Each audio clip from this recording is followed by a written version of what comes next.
I call this regular meeting of the Carrollton-Farmers Branch ISD Board of Trustees to order at 7 p.m. on June 3rd, 2021. Board members, district staff members, and members of the audience, you are free to join me in standing as Vince Gonzalez, the pastor of North Dallas Family Church, provides a message followed by the Pledge of Allegiance led by Tara Urbachik, and the Pledge to the Texas flag led by Sally Derrick.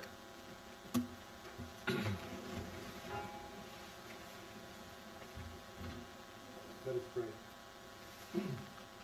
Loving and gracious God, you are indeed the giver of all good gifts, and we thank you today for all your blessings, for the successful outcomes of our school events, and for all our staff members, both the teaching and support members.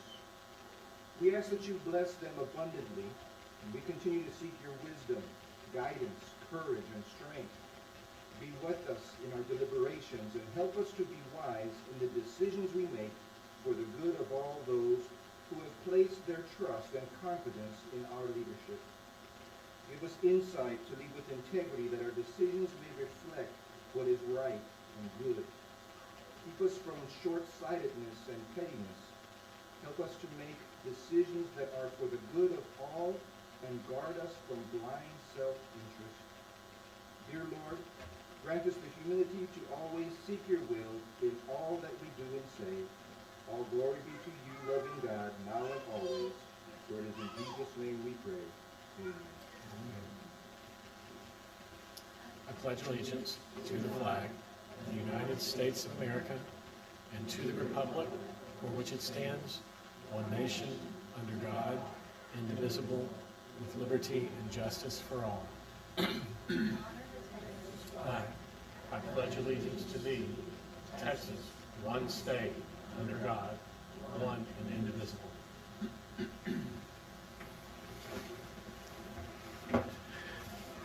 Thank you, Pastor Gonzalez, and thank you, Ms. Urbachik and Ms. Derrick, for leading the pledges. Welcome, everyone, tonight for our June CFB regular meeting. We have made it through yet another academic year, a difficult year that none of us ever thought we would probably experience in education, but we have made it through, and we celebrated last weekend with a wonderful graduation ceremony for the class of 2021 for all our high schools, and thankfully the weather held out, and we got through it without having to delay anything or slow anything down. So we're in a celebratory mood, and we're glad you're here with us tonight. As a district, we dedicate all our efforts and resources to our goal of high expectations for all. The board uses this goal to guide all deliberations, decisions, and actions. You will get to see all deliberations, decisions, and actions of the board in open session, with the exception of some items which may be discussed in a closed session, as stipulated in the Texas Government Code, Section 551, commonly known as Open Meetings Law. These items typically deal with personnel matters, consultation with our attorney, and real estate.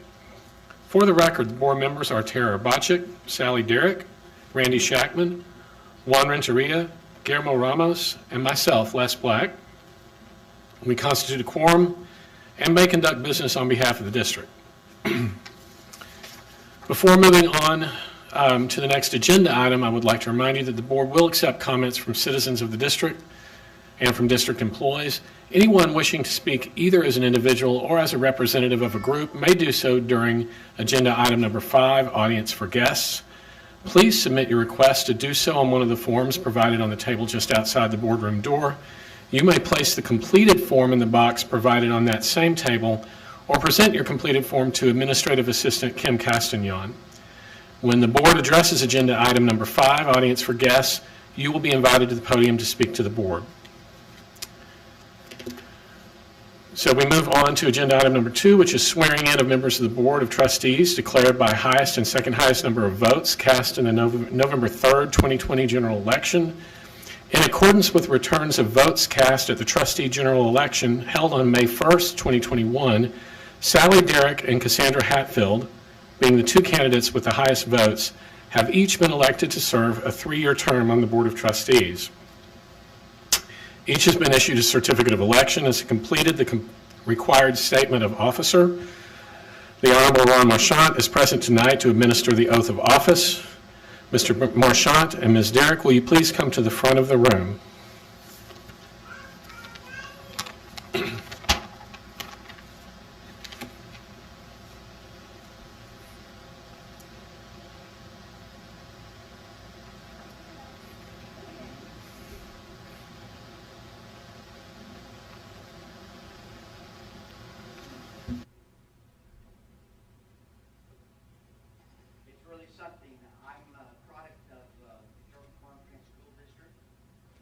Webb Temple Elementary, which there McLaughlin, went to DeWitt Perry. We called it something else at that time, but won't say what it was called it.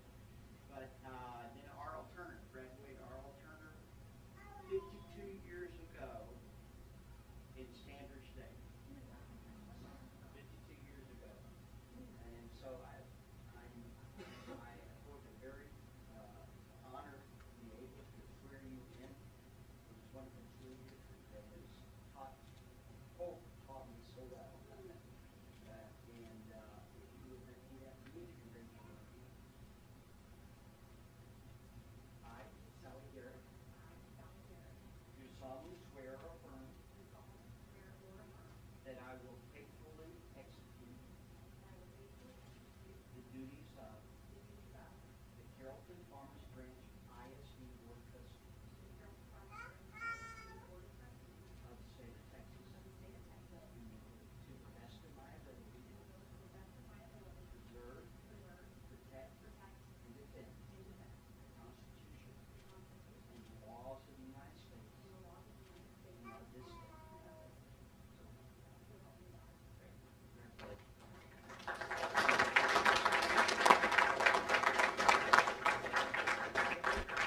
My husband Tony and my daughter Emily Madison are here tonight, both for our Contingency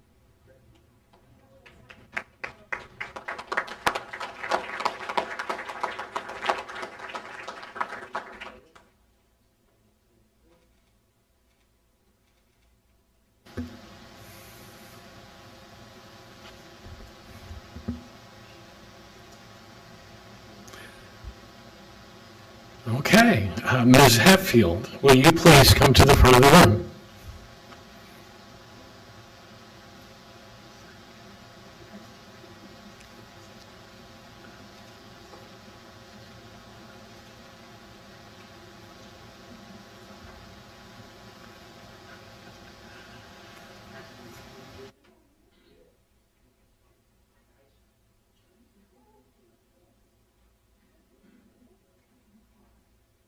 Please raise your right hand. I, Cassandra Hatfield, do solemnly swear or affirm that I will faithfully execute the duties of the office of Carrollton-Farmers Branch ISD Board of Trustees of the state of Texas, and will to the best of my ability preserve, protect, and defend the Constitution and the laws of the United States and of this state.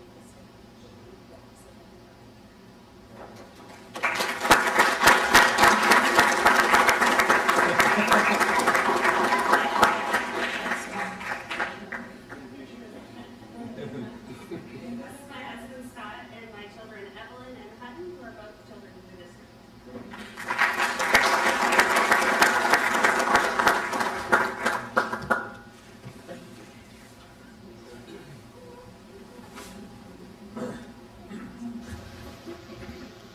Okay, congratulations to Mrs. Derrick and Mrs. Hatfield.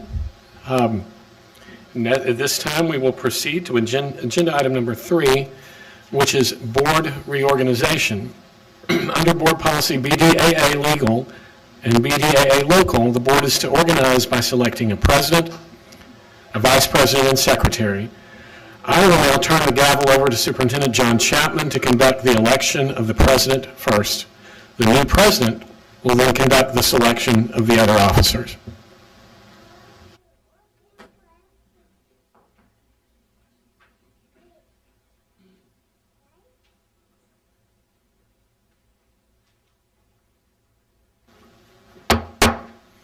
I now open the floor for nominations for the position of president for the Board of Trustees. Under Robert's Rule of Order, no second is required for the nomination. Are there any nominations for the board president from the floor? Ms. Derrick? I'd like to nominate Dr. Les Black. Okay, we have a nomination for Dr. Black.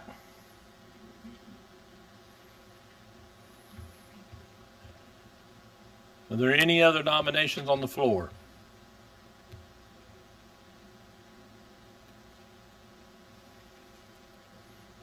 Okay, nominations for position for president or Dr. Black. No, normally, since there's not any others, we would give 3 minutes, but there's no need. We can bypass that. Board members, are there any other nominations to be made at this time? Seeing none, hearing none, nominations are closed. Dr. Black is our president.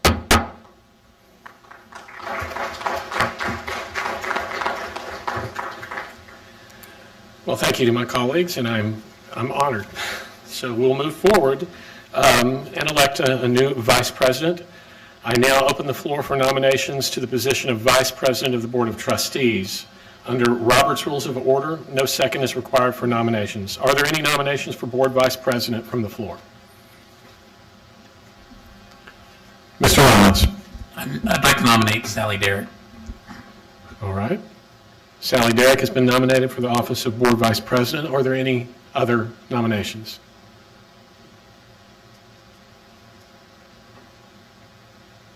Okay, hearing none, I guess we will bypass the need to hear a speech, a 3-minute speech from Ms. Derrick. Let me ask once again if there are any further nominations from the floor for board vice president. Okay. All those in favor of nominee Sally Derrick for board vice president, please indicate by raising your hand. I guess we don't need to vote. Okay. So all those in, Sally Derrick is the new board vice president by a vote of 7. Did I see 7 hands up? Okay, we don't need to vote because there's no other nominees. So, okay, we'll move on. To board officer election for board secretary. I now open the floor for nominations for the position of secretary to the Board of Trustees. Under Robert's Rules of Order, no second is required for nominations. Are there any nominations for secretary from the floor? Ms. Derrick. I'd like to nominate Guillermo Ramos. Okay, Guillermo Ramos has been nominated for the position of secretary. Are there any further nominations?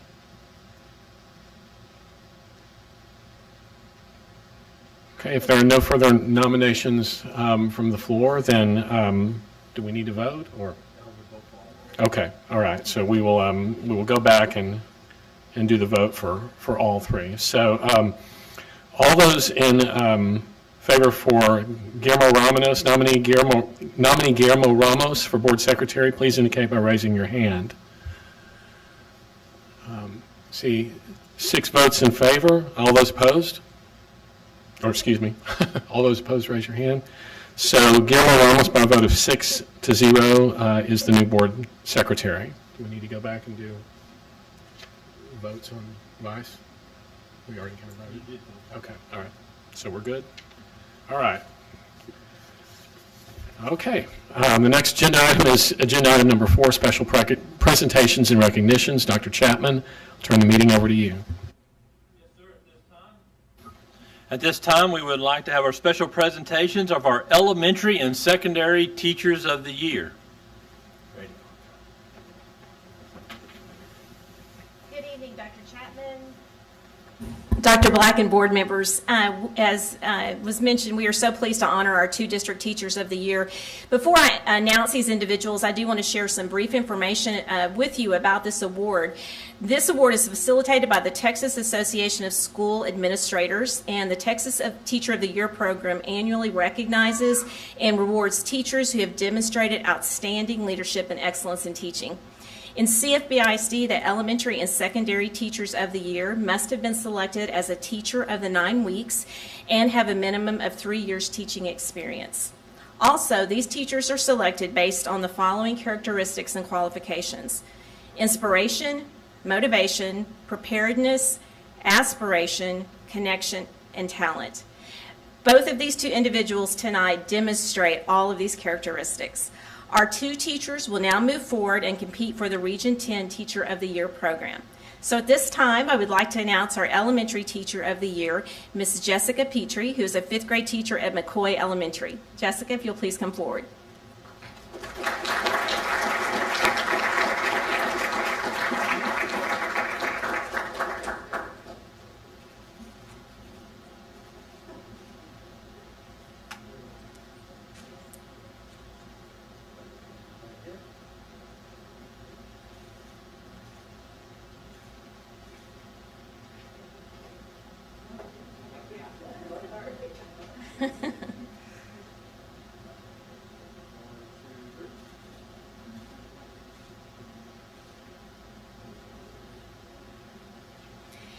And our secondary teacher of the year is Wesley Baker, a science and physics teacher at Creekview High School.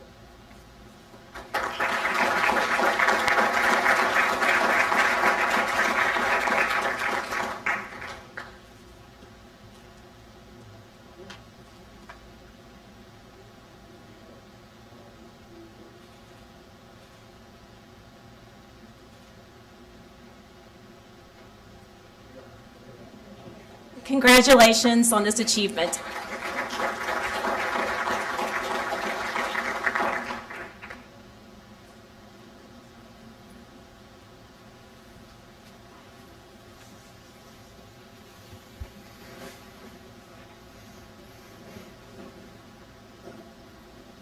I'd like to give one more round of applause for our Teachers of the Year.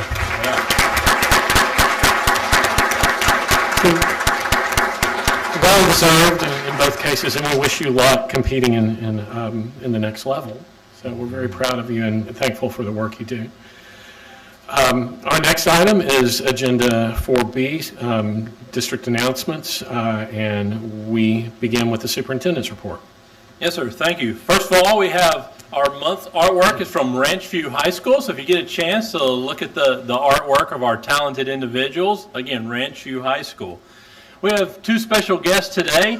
First one is Josue Ramiro. He's going to be the new McLaughlin Strickland Elementary Principal. So we would like to introduce Josue to the team. We're very excited to have him. He's going to be a great addition to CFB ISD. He's had 10 years in Richardson ISD and Lovejoy ISD. And so we'd like to welcome him today. Thank you for being here.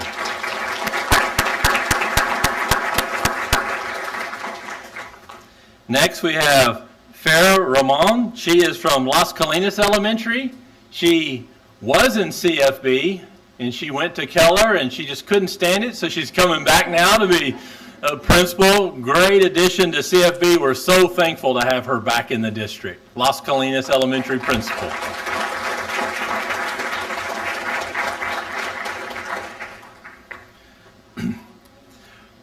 So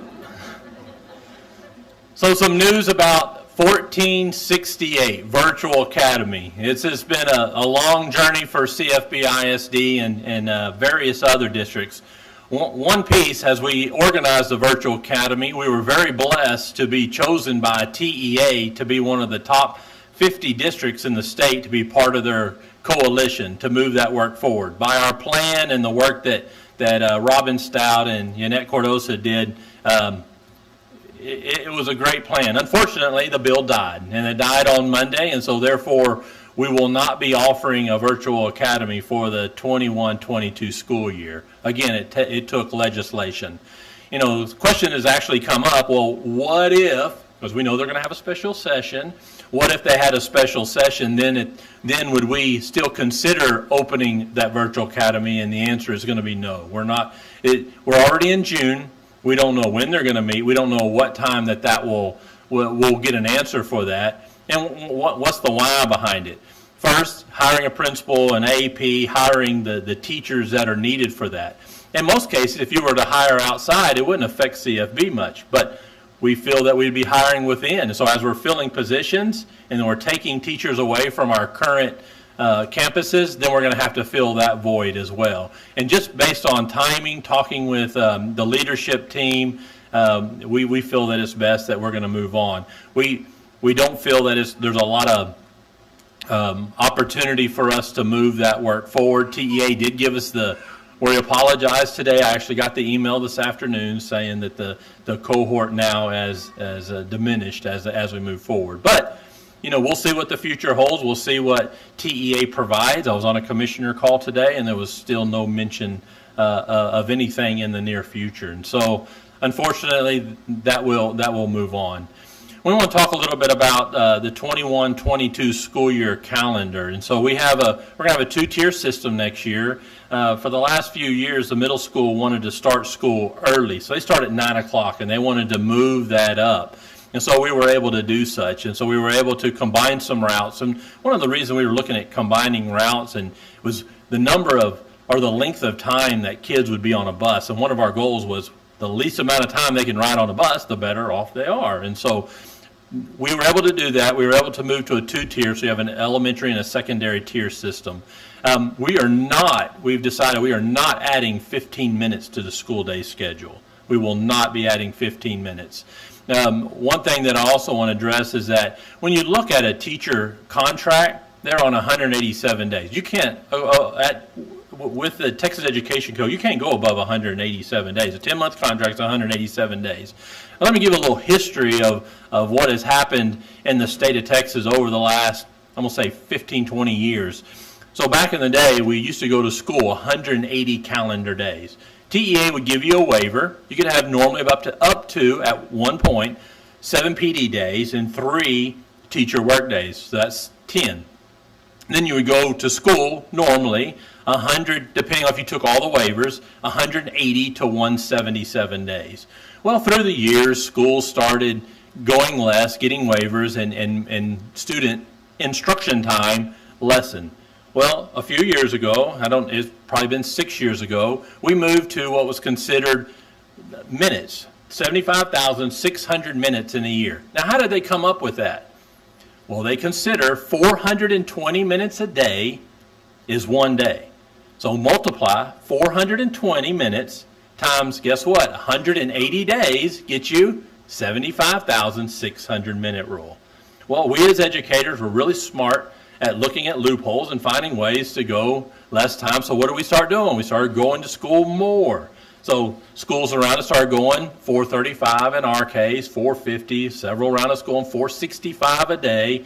Well, when you do that, you add more minutes, therefore you don't have to go to school instructional days as long.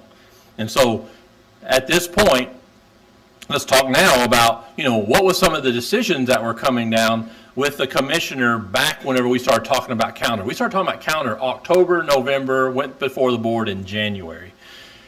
At the time when we were looking at this, remember, we're still talking COVID loss here. So there's still a gap with COVID loss. When we started looking at this, one of the conversations was you need to take advantage of your extended year. So that's ADSY, extended day school year.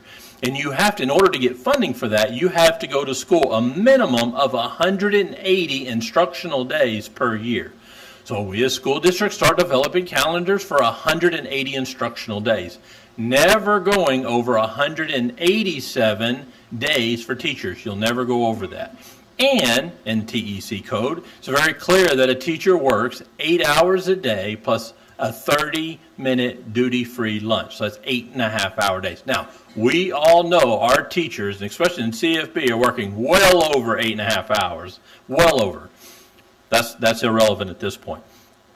In that conversation, so then we started looking at that and we started developing our calendars again in January, not knowing that ESSER funds, federal funds, was just 2 months away. Whenever the ESSER funds then became known to school districts, and we learned that we can now use summer school and extended year ESSER funds, then schools started to have the conversation to reconsider what their calendars look like for the next year. We can use, right now, our summer school, we're spending, and Mr. Bassett will have this on his report, about a $1.7 million for summer school. Our normal summer school cost about $900,000, just shy of $1 million. So we can still go to school less, and we'll have a waiver system here at the end in the action items, where you can add up to 5 days. We're going to be asking for 3. A person has asked, well, when we ask for the waiver, do we have to wait for TEA to approve it? And the answer is no. You automatically get them, but you have to ask the board for those additional days to be approved. And so that'll, again, later in the agenda. So that'll move us down to 177 instructional days for the year. So if we decide next year to have the extended year, like we have 30% of our kids, all of our campuses will have summer school, we can still consider applying for the extended year, but we have to pay on our own 177 to the 181st day, because it requires a minimum of 180 days, and then we can then apply for the grant. So we can then still use ESSER funds. Now, again, new information. We can use ESSER funds for those 4 days. But currently, we're using ESSER this year for the entire summer, which is costing us roughly $800,000. Remember, $900,000 normal, plus additional $800,000 for the $1.7 million moving forward. So that was the rationale. And so you see districts now, they're looking at those dates and times and what happens. So that's the process. That's going to be the recommendation. When we get to the action item later, it's 8C or D, that we ask the Board of Trustees to consider additional 3 PD days for the 21-22 school year. Also, getting a history lesson that it was nice that we're butting that up to already a student holiday, so now it's going to make 4 long weekends for students, not staff, but for students as we move forward. You're looking at the comparison of our holidays, so the staff holidays, if you compare us from last year to this calendar, or even the year before, the holidays are still the same. You still have your Labor Day, Martin Luther King, Good Friday, Thanksgiving, Christmas. You get the picture. They're all still, we compared them and they're still the same. So we're not taking any of those holidays away from those individuals. You know, back in the day, you also couldn't start school until the 4th Monday of August. And then we had what was called District of Innovation, and CFB approved a District of Innovation, I believe, in 2017, if I'm not mistaken. And so then that allowed us to give the flexibility to move those days up as we can start that school year. And so then we're able to get that 75,600 minutes within that time. Now, is it also important for us to bank some minutes? And the answer is 100% yes. Last year's calendar, we only had banked 90 minutes. It takes 210 half-day and 420 full-day to make up that time of banked minutes. So if Snowmageddon, we had back in February, if the state of Texas was in a complete disaster declaration, then we would have had to make those times up. So what would have happened in CFB? We'd have been going into school even right now. So we would have extended the year. We did have 2 bad weather days. As you all recall, we had to make up one of those bad weather days of the 6. And again, we didn't have enough banked minutes to do that, so we had to use those bad weather days at that time. Moving forward, we will be banking, and I don't know the exact, I think banking 3, don't quote me on this, but I think 3 to 4 days for the next school year. So if we had another Snowmageddon or had an issue, we would not have to make up those missed days because we have the minutes embedded into our calendar for the 21-22 school year. So I hope that made sense. Okay, thank you, Dr. Chapman. Board members, do you have questions regarding Dr. Chapman's presentation?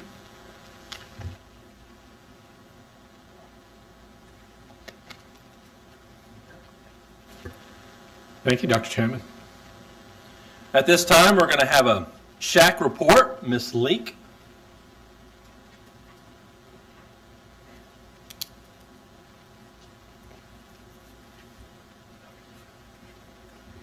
Dr. Chapman, Dr. Black, and esteemed board, thank you for the opportunity to come before you this evening regarding the School Health Advisory Council annual report. As you know, the School Health Advisory Council is a diverse group of individuals representing our community, appointed to serve at the district level to advise on coordinated health programming and its impact on student health and learning. It's my privilege this evening to introduce Sharon Escher, who will present this year's recommendations.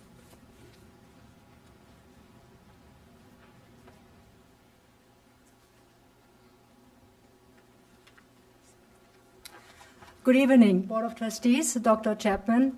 Thank you so much for the opportunity to presenting the SHAC recommendations to the CFB Board tonight. And many thanks to Sandra Leek and her team for the outstanding work of dedication to the community throughout the past year, especially since March and April of 2020.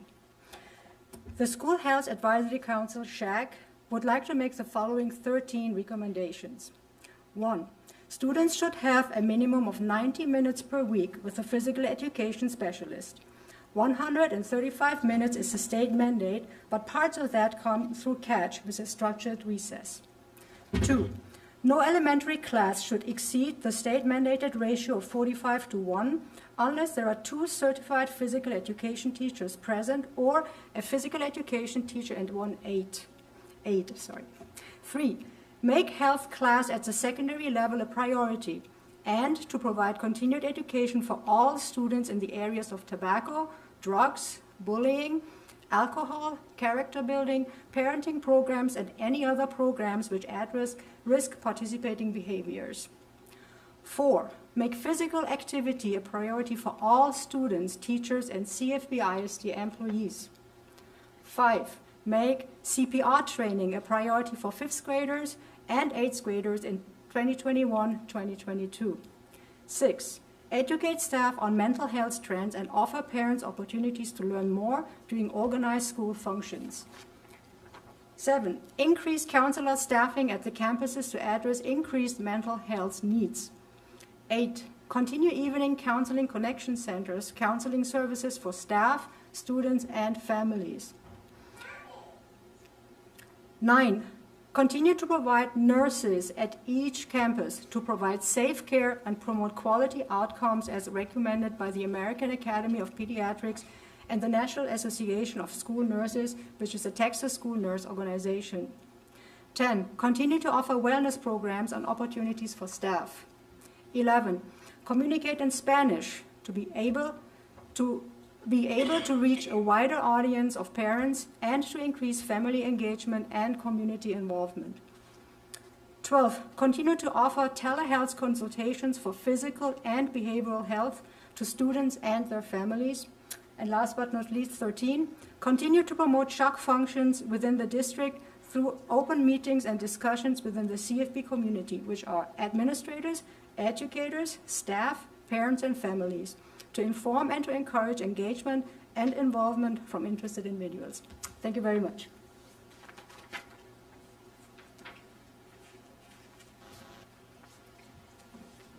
Thank you very much. Board members, do you have any questions? Ms. Derrick. I'd just like to make a comment, Ms. Leek. Thank you to you as well as all the members of the SHAC. Those recommendations were fantastic. I had goosebumps for some of them. Such good work, and I appreciate all of you.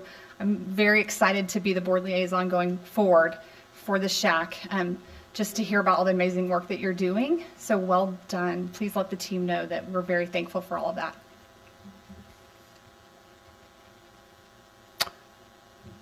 Any other comments or questions from the board? Well, thank you very much, Ms. Leek, for that presentation. Next we have Safety and Security Report. Mario De La Rosa.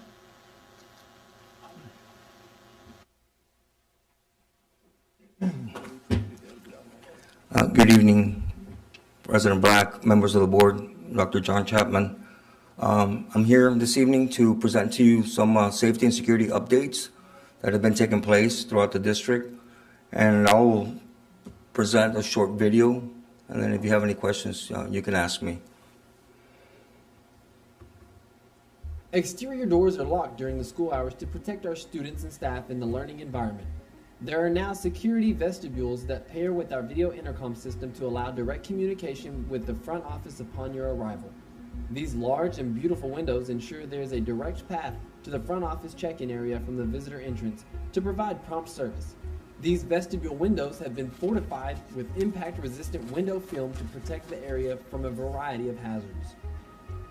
Once a visitor has successfully identified themselves and stated a valid reason to visit the campus, they are then permitted to enter the vestibule and proceed to a second locked door of the main office. Front office staff will now have a view of the visitor and proceed to grant access to the main office. Visitors will have their ID scanned through the Raptors National Sex Offender Registry and then receive a temporary ID badge. Upon entry to the campus, you will notice new clocks and message boards. These tech upgrades are integrated with the public address system and bell schedule so that in the event of an emergency, pre-recorded messages will be presented in dual language on scrolling message boards, strobing lights, overhead announcements, and other locations campus-wide, as well as send automated notifications to first responders and emergency personnel. These emergency communications are aligned with the standard response protocol for an all-hazards approach to a variety of potential incidents that all staff and personnel are trained in. Additional upgrades include camera additions as a visual surveillance enhancement, new staff identification and campus access control systems, silent panic alert and lockdown buttons, and updated intrusion and fire systems. These safety and security upgrades are designed to enhance our ability to safeguard students and maintain positive learning environments. All right, so the video you just saw is that of McWhorter Elementary. That was our first school. That's our pilot. And that's our template that we will follow throughout our upgrades that we do this summer and as we continue to upgrade our campuses. This summer also comprehensive training will be available for staff and administrators so they can understand how to operate these new security technologies and will integrate with our emergency response procedures that we have in place. The safety of our community is important to us, and we are dedicated to maintaining strong partnerships with our employees, families, caregivers, and community. So this is some of the upgrades we're doing in safety and security. I don't know if you guys have any questions. And know that, you know, there's some questions we can't answer because this is based on safety and security. And so just know this is a high-level presentation that Mr. De La Rosa is bringing. But also, too, we have two individuals that will be serving on Senate Bill 11, the Safety and Security Bill, and that's Dr. Black, which is required. The board president must serve. And then Mr. Ramos will be serving as well for the 21-22 school year. But, you know, I also want to say, since Mr. De La Rosa has been here, guys, we have done a tremendous, not we, he has done a tremendous job of moving this district forward with anywhere from all of our plans, our operation, emergency operations system on every campus, all of the drills that they go through, and just what you're seeing in the way of technology is through his leadership. And so he has just been exceptional, a great asset to CFB ISD. Questions from the board? Mr. Bocek. And you could say no go if you can't answer, but as part of the camera, the hardware upgrade, I guess the interior is important, obviously, so we can see what's happening, but on the exterior, you know, especially our high school age kids, you know, some students, our teachers are leaving late at night, you know, are those cameras also the quality being upgraded or changed to ensure we have protection there? Sure, we can answer that. Oh, absolutely. We're getting IP cameras. I mean, we're going to be able to have way better view than what we have right now. It won't be as limited. So yes, the cameras not only internally but also to cover the areas, because as you well know, there's things that happen outside in the parking lots and at night. So yes, those cameras will be upgraded as well. Okay, and then with some of our facility changes, additions or changes, I guess coverage. I mean, obviously parking lots are important, you know, where kids and teachers are walking to and from, but that was considered as well, like coverage and everything. Just outside makes me nervous. Yes, and we'll address that. That was part of the assessments that was done by True North a few years ago. So we're working with construction and some of our other partners in making sure we have excellent coverage. I mean, we'll have more than 200 or plus cameras for each campus, depending on the size. Any other questions? Other questions from the board? Okay. Thank you very much, Mr. De La Rosa. Thank you for what you did. Okay, next we have Q2 report, which is optimizing social and emotional health for all students. Ms. Gillen and her team.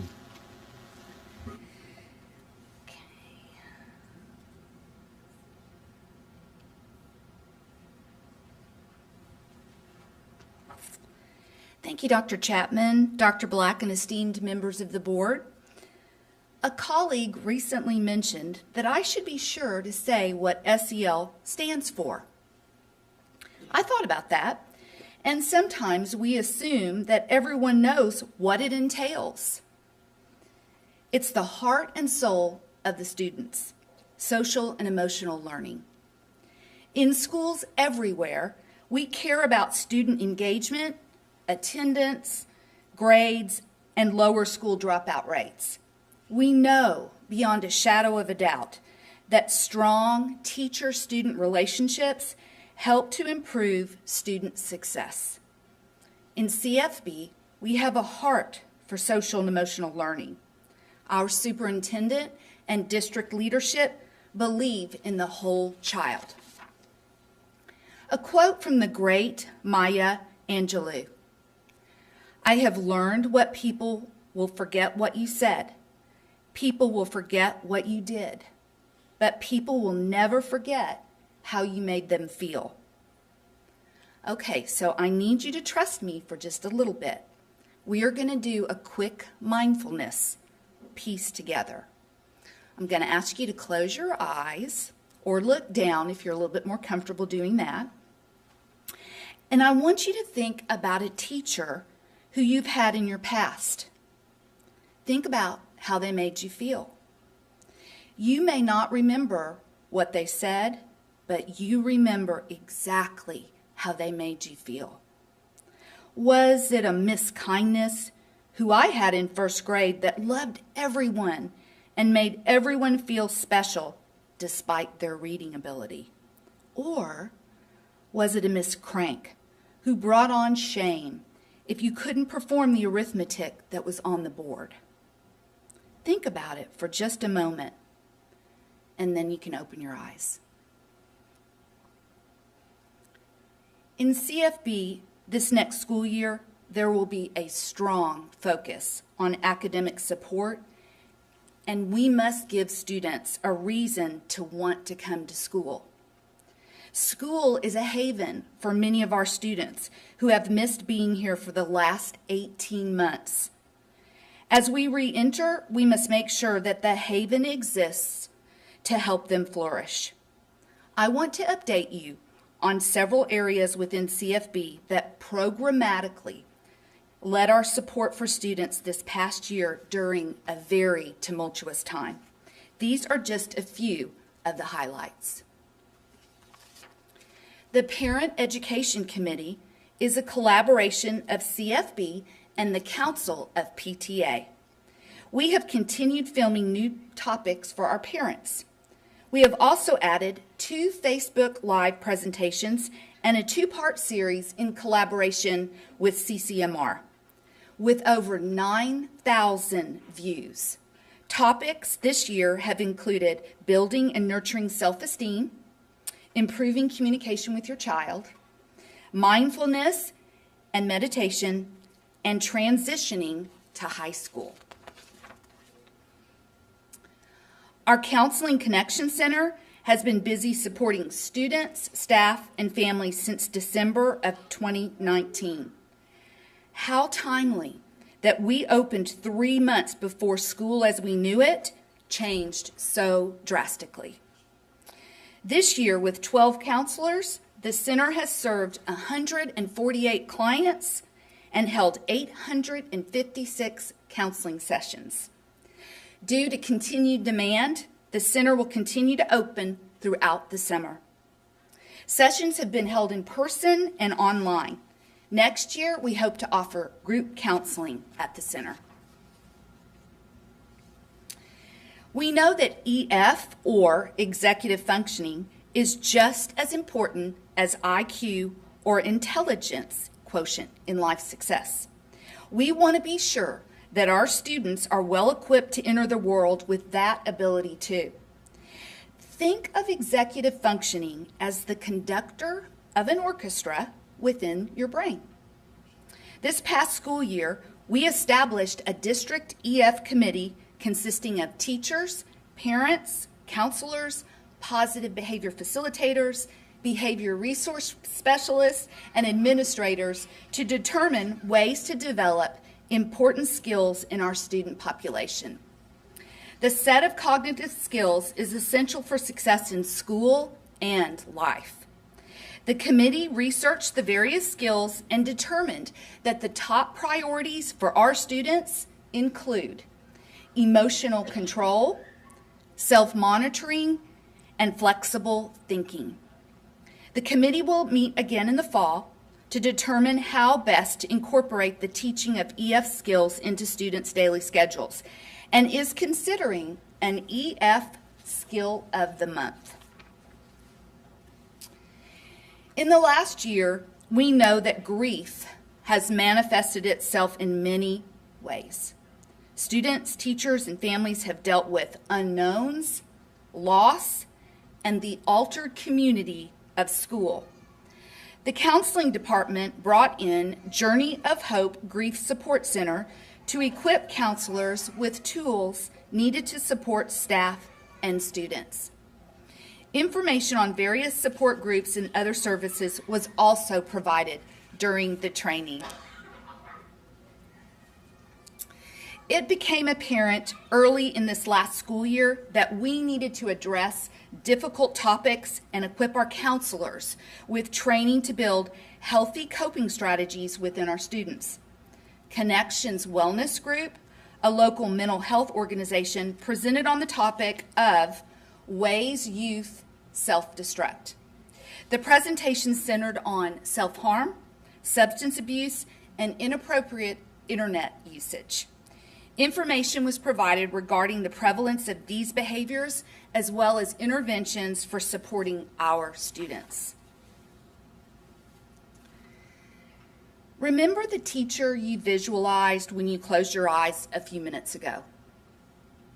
So, what about the student who doesn't fit in or doesn't find the traditional school setting as a haven? What about that student? During this last year and in past conversations, we know there are students that challenge us to think way outside the box to inspire them to finish school and be successful. An idea was generated to empower students to experience a new setting that was a collegiate setting full of goal setting and SEL support to provide that one additional chance to be successful in a unique high school setting. This is thinking outside the box. Thus, the PACE, or Program of Accelerated Education pilot program, was born. With the help of Dr. Lance Hamlin, Lynn Torres, and Malcolm Mulroney, we met as a cabinet during the month of November and said, I bring to you an idea. The pilot was presented, and due to Dr. Chapman's constant vision for the whole child, PACE made a swift entrance at the start of the second semester. Mr. Mulroney's team worked tirelessly during the winter break to create a cozy office atmosphere for our students. The great thing about a pilot is that you have an idea or a dream and you get to see it bloom, and boy, did it bloom. So what makes PACE so unique? Amazing and dedicated staff at Salazar, a heavy dose of social and emotional learning, CCMR support and follow-up, a combination of direct teach and online platforms. And the single most important variable is the student's willingness to be present every single day. Each student has their own learning space with areas for vision boards, and the day begins with an SEL session, including the setting of daily goals, and ends with a review of gained steps. As you can see in the picture, each student has a spacious desk, office supplies, and a lamp to light their way. This recipe for success has resulted in 11 of our 12 PACE students graduating on time this semester within 5 months of opening. Here is a clip of what takes place when each and every student becomes a graduate. Now, the video is homemade, but it's very real, so please pay close attention to the closed captioning.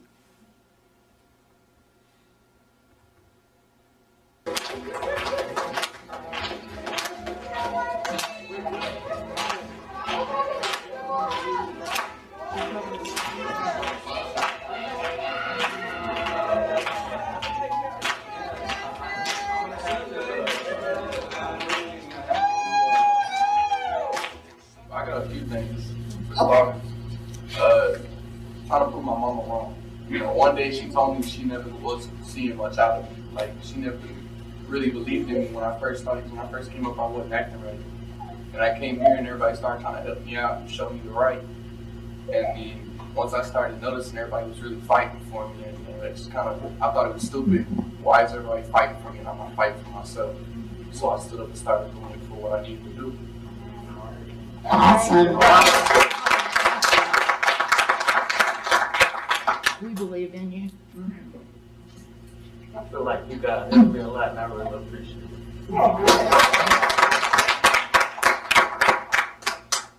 Okay, it's time to take our party to the parking lot for a moment with your poppers, everybody. So come out. Do it. Come out. Point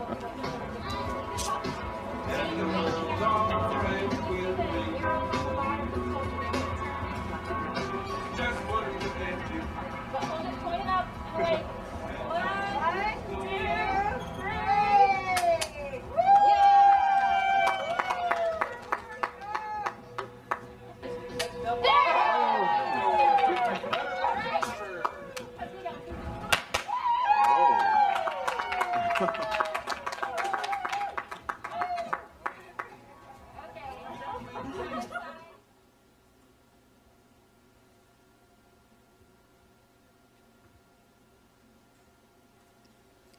So, what's next?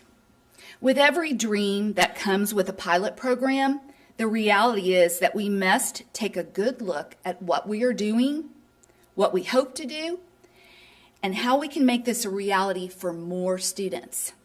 So stay tuned. And now, for the 61 individuals who have shouldered a significant load this last 18 months, we celebrate you. The dedication of our spectacular counselors was recognized throughout the district with messages from students, decorated offices, marquees, and a special video from Dr. Chapman, Dr. West, and myself. The district counseling team delivered gift bags to each counselor with a personal thank you to our heroes on the front lines. Counselors, you deserve a much-needed rest this summer, and I thank you for what you mean to students. Remember, school is a haven for many of our students, and how we make them feel is long-lasting and ever-present. Thank you.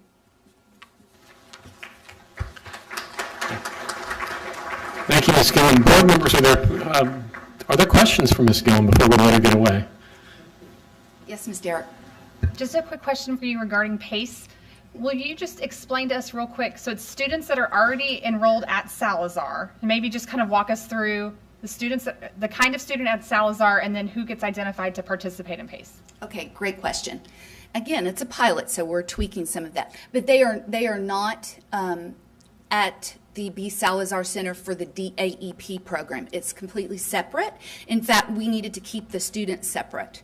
So the PACE, what we've done, we have grad teams every month at every single comprehensive high school, which consists of a plethora of individuals, administrators, teachers, counselors, central office staff. And during that time, we talk about students and how we can meet their needs and help them to graduate. And that's when counselors will bring forth students that they think might fit this program. And then the great Lynn Torres, we put her in charge. Everyone knows Lynn. And she goes through that application, meets with the family, brings them to the new center that Malcolm beautifully helped to design. And we make sure there's buy-in with the family and the student. And I really think that's what made it so successful for the 11 of the 12 students within 5 months. Do you believe that these 11 students possibly would not have graduated without this program? Without a doubt. Okay. Most of these students had given up on where they were, weren't happy, didn't feel connected. And that's not the fault of the school, it's just circumstantial. And so this was an outside-the-box type pilot where we said, let's try this. So, and it worked. I love it. Thank you. I do too. Thanks. Anyone else have questions? Any other board members? Ms. Gillen? Okay. Thank you, Ms. Gillen. And please thank all our counselors for us, too. Okay, now we have quarterly report 2, priority 5, optimizing all available resources, Dr. Coleman.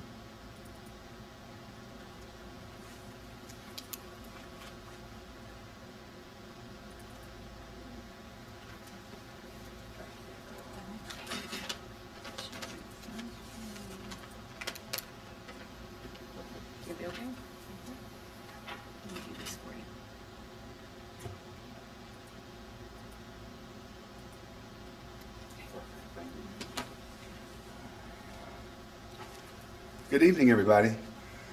I am here to talk to you guys about the things that we've done to optimize district resources. But first, I just want to compliment Jo Gillen on the work that she's done. I had a chance to attend one of the PACE graduations that was conducted, and it really does, I think, give credence to the CFB way and the work that we do here. And I just want to say how much I appreciated her inviting me to that graduation. I'm here to talk about something else, however, to talk specifically about recruiting and how we have maximized district resources when it comes to recruiting. You know, at this time of the year, the personnel department is primarily focused on increasing the number of applicants that we have in the district. At some time later in the year, we'll be focusing on decreasing the number of vacancies.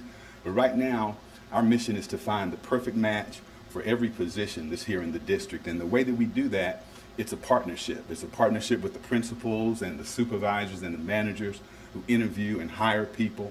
And we have to work together to make sure that we put the right people in the right place. The pandemic age, that's what I've started to call it, kind of like the ice age and the stone age, and it seems like it's lasting as long. But in this pandemic age, we've had an opportunity to really utilize some strategies that we didn't before, and that was attending virtual job fairs. We have, as a result, been able to attend almost 60 job fairs. As a matter of fact, a little more than 60. That's almost twice as many as we typically attend. And I have here a list of some of the places that we have been, and fortunately, it gives us the chance to go to places all over the state and all over the country. We've attended job fairs in Illinois, in Nebraska, Kansas, and in places where we would never have been able to do so before the virtual age of the pandemic age. We have also been able to maximize our resources when it comes to our diversity goals. One of our goals is to have a workforce that reflects the diversity of our students. And as a result of the virtual job fairs, we've been able to attend a number of additional colleges and universities with high percentages of minorities. And that has helped us to increase our applications and to help with our diversity issues. And the good thing about it is that it's cost effective because we don't have to travel and have all of those expenses. We've also attended some traditional job fairs, and there's only been one, but we were there. Dallas Baptist University has been a long-standing sources of really quality teachers. Now, just have to say, you know, a year makes a big difference. We also have virtual job fairs scheduled, and a year ago this time, we felt like we were flying a plane and building it at the same time.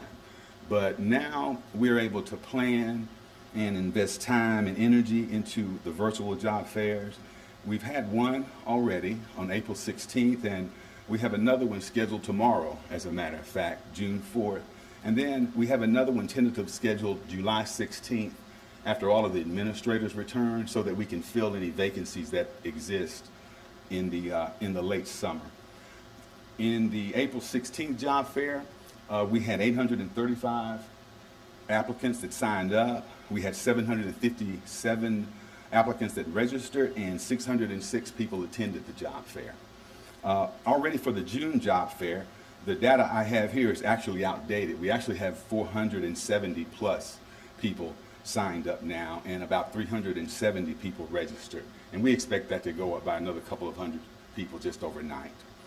So we're investing in virtual job fairs, and this represents a partnership between our principals too, because we couldn't get to 0 vacancies if they didn't put in the work.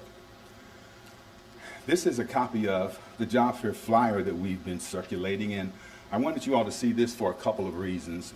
One, it includes our salary, and we advertise that because Carrollton-Farmers branch is fortunate to have a group of trustees and an administration that keeps us competitive when it comes to salaries with our competing districts. And we've also begun to highlight the teacher incentive allotment grant that we've applied for. You'll notice at the top of the page we emphasize that teachers can earn up to a 6-figure salary.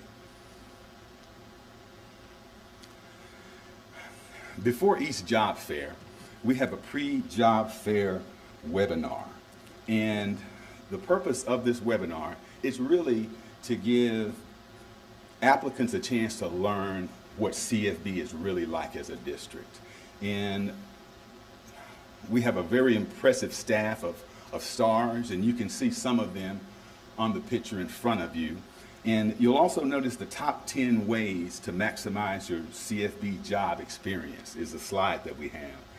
One of the activities that we have during the webinar, the pre-job fair webinar, is a top 10 list. And you know, I may be dating myself. I don't know how many of you all can remember David Letterman.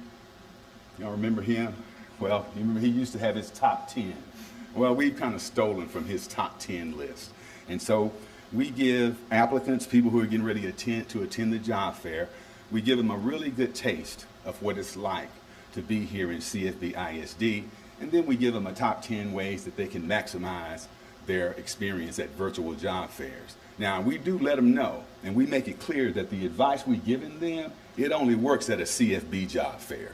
You know, if they try to go and use any of these, any of this advice at any other job fair, then they'll fall flat on their faces, and we make sure they know that. And you know, I just have to say before I leave this slide, there are pictures of some of the people who are part of our cast that are pictured here, and it was completely inadvertent. Those cast members who might be in the room today, who will go unnamed, but you can see Adam Greenidge, Stephanie Jimenez. Can y'all see their faces up there? Susan Machayo, she's helped us, and we had some other casts. We've had Charlotte Sasser Thomas, Leon Sulak, Chad Hunter, Adam Torrey. They've also all been a part of the cast at one time or another. You know, and I just have to ask one question. You know, there's a picture up there that's got Daryl Coleman written under it, but I just have to ask, does that really look like me? I mean, you know, there's something about Zoom and virtual meetings. They just make my head look so much fatter than it is in real life. And, you know, I cannot wait till we go back to meeting in person all the time, so I don't have to sit up there and look at myself on a camera all during meetings. I will add that some of the people on the staff, they said that it really wasn't the camera that was doing that. These are just some of the comments from the people who attended the job fair. And I don't normally sit here and read a slide, but I want you all to really appreciate the work that the cast members do in order to reflect the CFB way. And this one comment says, I absolutely love getting to know more about your district, and I can tell that you have created such an amazing community in Carrollton-Farmers branch. He concludes by saying, it's easy to see that you truly love helping your employees grow, and I would be thrilled to join the CFB family. And then another comment, I lived in Dallas. This person says, I lived in Dallas for 10 years, and I wish I'd known more about CFB when I moved here. You all seem to be so impressive and enthusiastic about your district. I really appreciate it, and I love what I'm hearing. And then I've included a few more. I'm not going to read them all, but I just do want to highlight a couple. You know, the first one says that they love the energy and the positivity, and I want to emphasize that this is what CFB represents. This is what the cast does in order to make sure they understand the culture and the kind of district that we are. One person said that they were relocating from Mississippi and they were hesitant about even leaving their comfort zone. But CFB gave them positive vibes. They loved hearing us talk about our passion, and it was so great to see a district that values passion.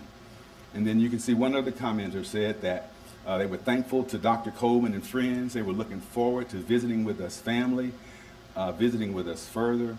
They said, thank you so much for showing who you are as a district. It made me feel like I'm already a part of the family, in which I will be soon. So this is the kind of work that we've been doing all year to promote the CFB way and to increase the number of applicants so that we can find the right match for every position. There's another idea that we have implemented in order to help with recruiting and increase diversity, and that is to recruit from our own graduating seniors. I'm sorry I can't remember his name, but the gentleman who swore in Ms. Derrick this evening mentioned that he was a CFB product. And we've learned that teachers who are CFB products tend to be the best teachers. And so we've decided to get ahead of the curve, and we're recruiting them right out of high school. We have visited CFB schools, we've conducted interviews, and we have actually issued letters of intent to graduating high school seniors. Now, these are the same letters of intent that we normally issue to people who are waiting to take a certification exam. Sometimes we might have to wait 2 or 3 months for them to pass an exam. Well, we may have to wait 2 or 3 years or 4 years for these students to pass an exam, but I do believe it'll be worth the wait. This is just the ethnicity of the district, so you all can see that the diversity of this organization where we're recruiting from. And this is one of our future teachers. In all, we issued 33 letters of assurance to graduating seniors this year. And I rush to add that we have, I think, six graduating seniors who want to become aides in the district and work here while they go through school. And we're trying to find a pathway for them to do that. One of the other institutions we started to recruit from is from our very own auxiliary staff.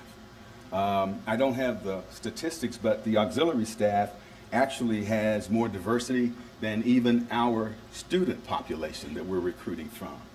And so we surveyed all of our auxiliary staff and asked them if they were interested in a pathway to become a teacher. And over 100 responded to the survey, and then over 60 of those people who responded attended sessions with Dallas County Community College. Dallas County Community College District is now Dallas College, to learn about how they can matriculate through the bachelor's program that has been approved for Dallas County Community College and the early childhood certification program that has been approved for the college. Dallas College is one of the first community colleges in the state to be approved to issue a bachelor's degree. And you know, this is big because I just put 2 kids through college. You know, one of them was on the 6-year plan. I think I was paying tuition at University of Houston for 11 years total. And I'm pretty sure I could have bought myself a medium-sized house for the amount of tuition that I paid. Well, they can get a degree for the cost of community college. Give or take $2,000 a year, $8,000 for a whole degree. As we surveyed our auxiliary staff, we found out that there were a lot of them who had degrees already, but still wanted to be teachers. And so we introduced them to representatives from our alternative teacher program. And here you see the representatives from I Teach, Texas Teachers in Region 10, who all came and talked to our auxiliary employees who have master's or bachelor's degrees about how to become a teacher in the district. So this is the last slide. We're having orientations now every Thursday. We had one this morning, as a matter of fact, and we will continue to do everything we can to recruit and to increase the number of applications that we have in the district. And I just want to conclude by saying how grateful I am to be able to work in a district where we can create opportunities for our auxiliary employees to get bachelor's degrees. You know, just doing that helps to eliminate glass ceilings, even if they don't come back to teach here. And we want them to teach here. I don't want to fool you. We're basically self-serving. But if they can get a degree and improve the quality of their life, then I think the CFB way is to be a blessing to everybody. And I'm grateful for the board and for Dr. Chapman for creating the kind of culture where we can do that work here. That's my report. Thank you, Dr. Coleman. Board members, questions, comments? Okay, I do have a comment, I guess a question, comment and a question. It's been a year that's caused, I think, a lot of people to change their practices on the fly, to do things. We've all had to do things very differently than the way we've done them before, and you've explained how you guys have had to do that on the fly and build an airplane in the air, as you said. And I'm just wondering, as the personnel world starts to, over the next 6-8 months, return back to normal, do you foresee that we'll still have the ability to tap into, you think there'll still be these virtual job fairs that we can tap into nationally and recruit across the country? Or do you think those are going to go away and we'll go back to more traditional job fairs? Because that seems like, sort of a silver lining and some of what we've gone through over the last year is we've been able to broaden our reach. It is. It is definitely a silver lining. And no, we all agree that the virtual environment is here to stay. I don't know what they call them nowadays, millennials or whatever. I call everybody a kid nowadays. But, the kids nowadays, they're mobile and they're willing to travel to go someplace where they can do meaningful work. And so the virtual world is here to stay. We're hope to get on the road again too, but virtual job fairs are not going away. Well, thanks to you and your team for embracing the change that was, foisted upon all of us and making the best of it. And we appreciate your report tonight. So thank you, Dr. Coleman. You're welcome. Thank you.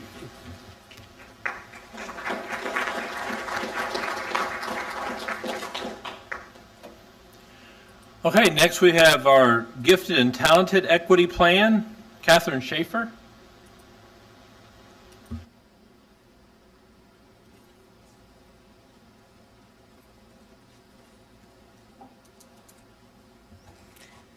Good evening, Dr. Chapman, Dr. Black, and esteemed board members. It's my distinct pleasure to come before you this evening to talk to you about our Gifted ACE programming and especially a focus on meeting the needs of our high potential underserved students.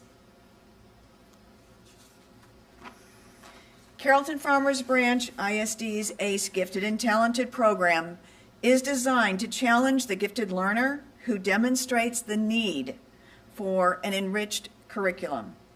90% of our gifted students are served through the ACE program.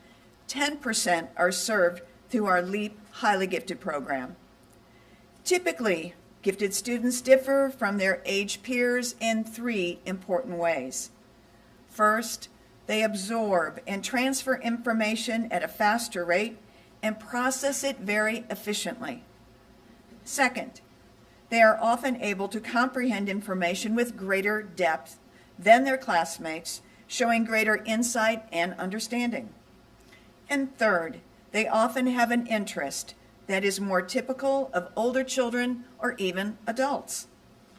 These 3 learning differences are frequently enhanced by other complementary characteristics like independence, persistence, nonconformity, and definitely intensity.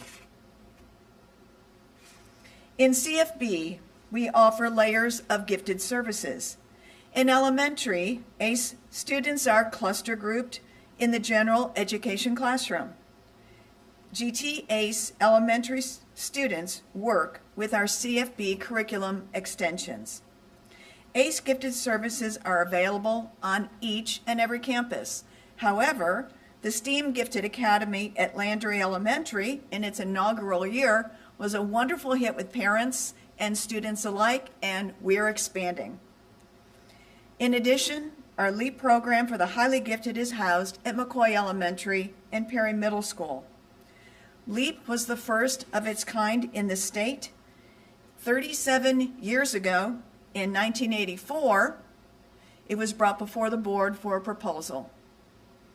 At the middle school level, ACE students are offered gifted classes in IDS language arts, social studies, and cluster grouped for math and science.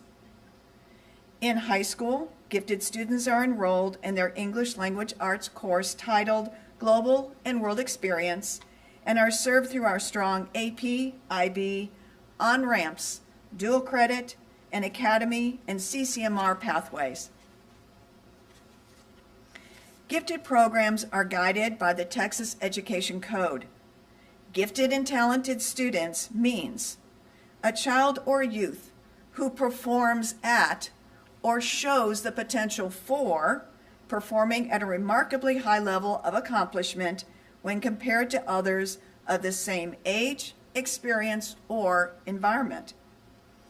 Performs at means achievement. We screen with measurable and objective data that's open to all students. In CFB, we use MAP, test scores for initial GT screening in grades K through 8. Or shows potential. That means growing toward high achievement. We review MAP scores over time looking for growth. We call this at the doorway. And with encouragement and academic scaffolding, these high potential students do achieve. In addition, we gather information on student characteristics from teachers, student portfolios, writing samples, and reading levels. What is the same environment? The same environment does not mean the nation, nor does it even mean the district. Same environment means the campus. We recognize the wide variability between campus communities. Students in CFB are screened for GT services based on the performance of their campus groups. This is an inclusive practice and opens the GT invitation to more students. Gifted programs have state accountability standards.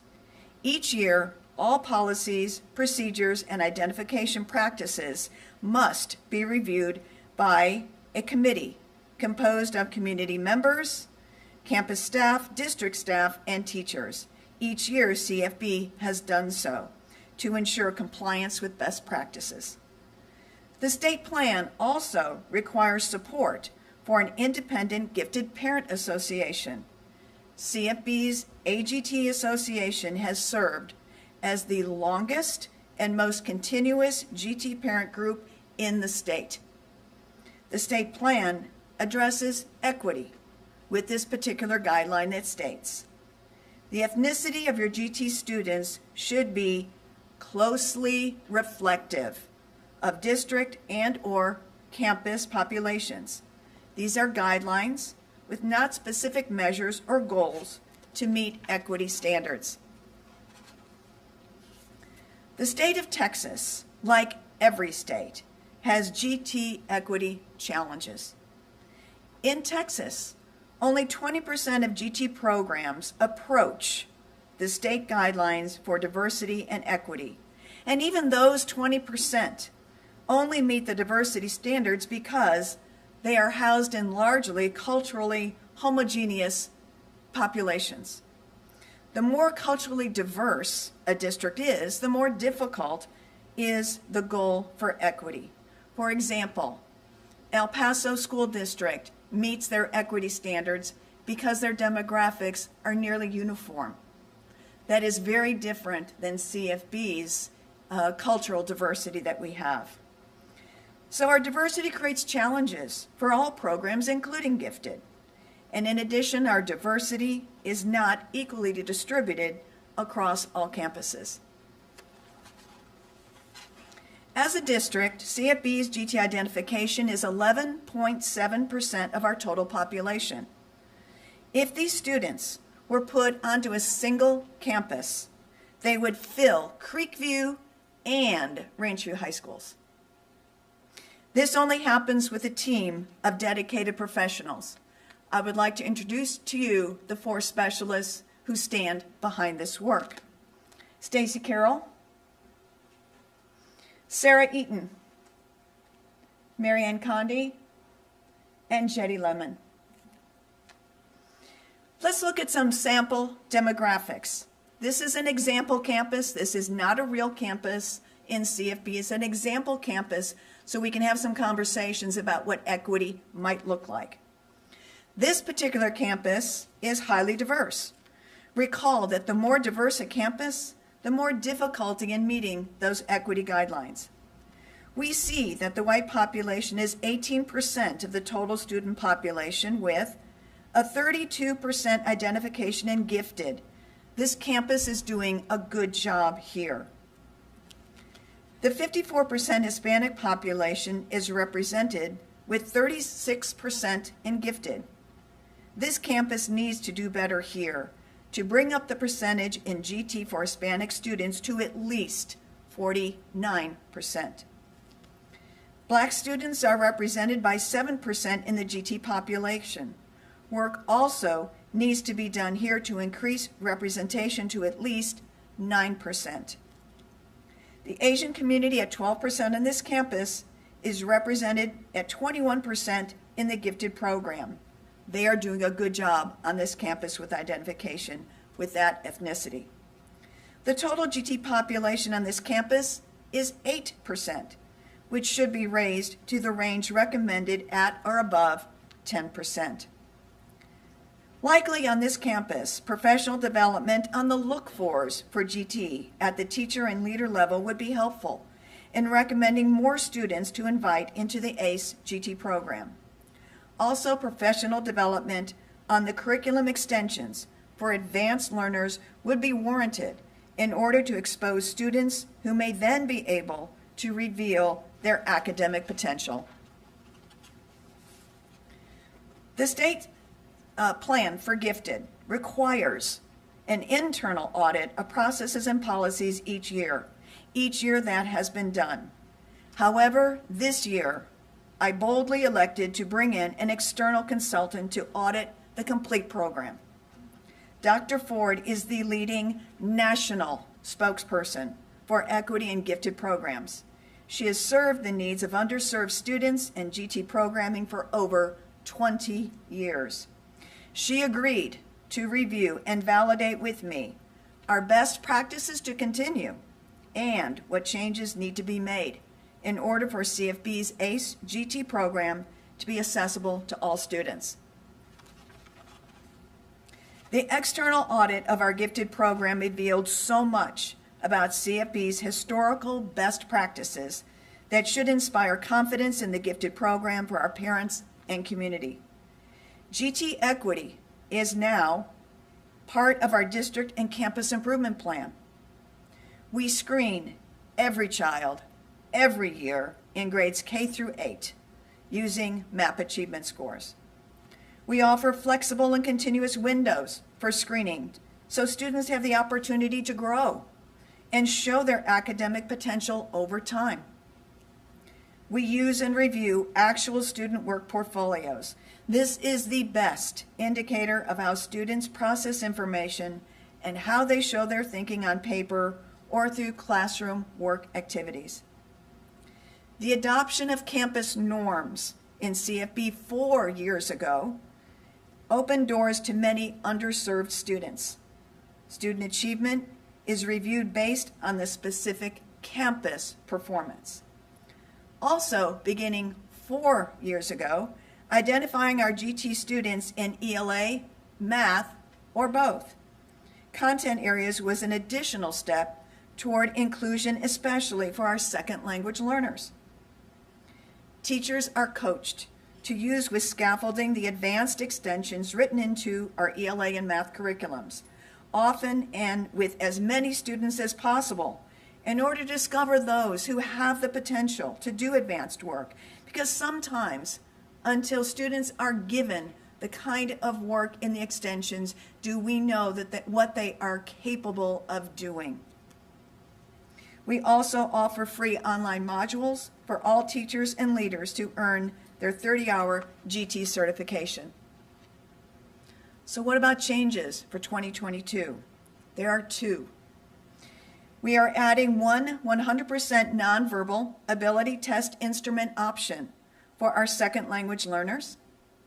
And we have updated the GT ACE Potential Student Characteristics Inventory Checklist to reflect multicultural behaviors and approaches to learning.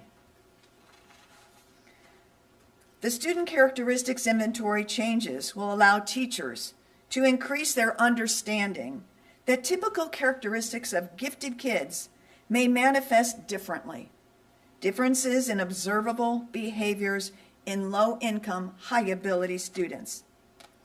Not all gifted characteristics are lovable. Some are hard to love. And these descriptors are reflective of real classroom behaviors across all cultures. For instance, a GT student may look like this. They're inquisitive. But it may also look like this. Asks unexpected or unconventional questions. That can be interesting in a classroom. Sometimes GT kids express ideas, feelings, or opinions, often. But they also may be argumentative in the classroom. That's a gifted kid too. Gifted kids are observant of or sensitive to people and surroundings. Sometimes they also get lost in their own inner world. Sometimes gifted students show creativity in a variety of ways, and sometimes that even means non-academic areas. Gifted students can be determined and spirited. Sometimes they're really strong-willed and may even be labeled as bossy in the classroom. Gifted kids express different opinions. This may challenge the authority. They may even be labeled a troublemaker. GT kids work well with others. Others prefer working in solitary. How is CFB responding? A change in thinking about GTAs going forward may be explained as this. Instead of looking for and identifying kids who are already gifted, we need to be looking for students with potential and invite them in. That's the change in philosophy. Students who come from low-income families or homes in which English is not spoken are ready for advanced, challenging curriculum that emphasizes and requires higher-level thinking. How do we meet those needs of our high-potential, underserved students who have emergent talent or potential? We provide a high-powered, enriched curriculum with scaffolding for advanced thinking and questioning skills rather than remediation and direct teaching because it is successful in increasing the academic achievement of a wide range of students. In addition, to support emergent talent as early as possible, establishing a commitment to academic achievement, and sustain high expectations and achievement from each student in each classroom on each campus, and monitor campus training on identifying and serving high ability, low income, and linguistically diverse students. All CFB principals have received their ACE-GT ethnicity data for spring 2021. We have shared professional development discussions on seeing and serving underserved gifted students, and they have a copy of the ACE-GT equity plan for 21-22. As Dr. Ford says, giftedness knows no boundaries. See me, understand me, then teach me.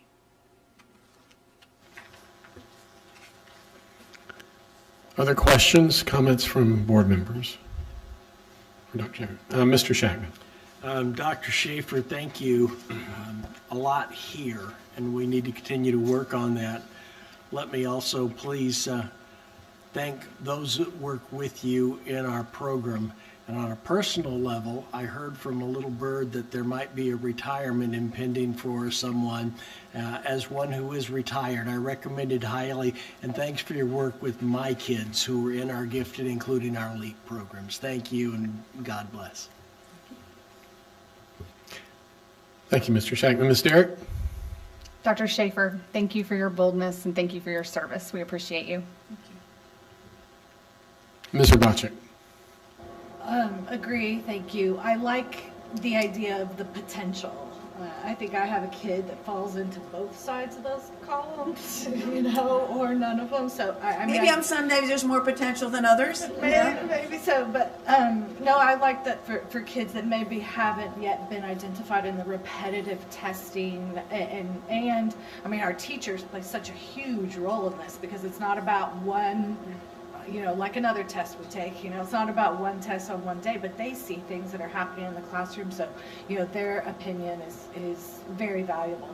Also your mention of the AGT, the organization, I just want to compliment you and your team and the parents that are part of that.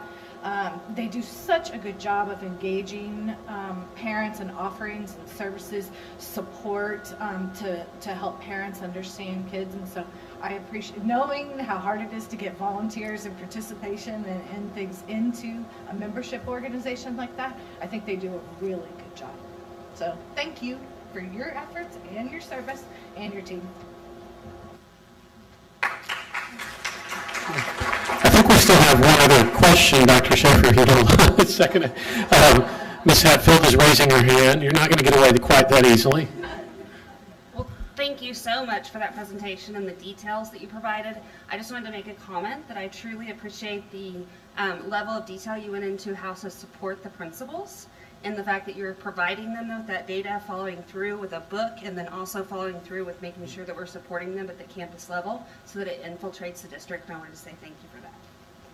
Okay, and I want to echo the words of my colleagues. I appreciate you delving into the equity work in this area. We talk a lot about the achievement gap, but we don't talk as much about the excellence gap as we should. And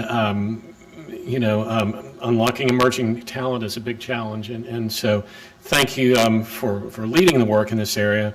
Also, just in general about the GT program, I want to commend the work as a parent whose family has benefited from that. I don't think everybody always fully understands the unique nature of the gifted program in this district, and it really is a one-of-a-kind program. And so thank you for your service, and thanks for your work.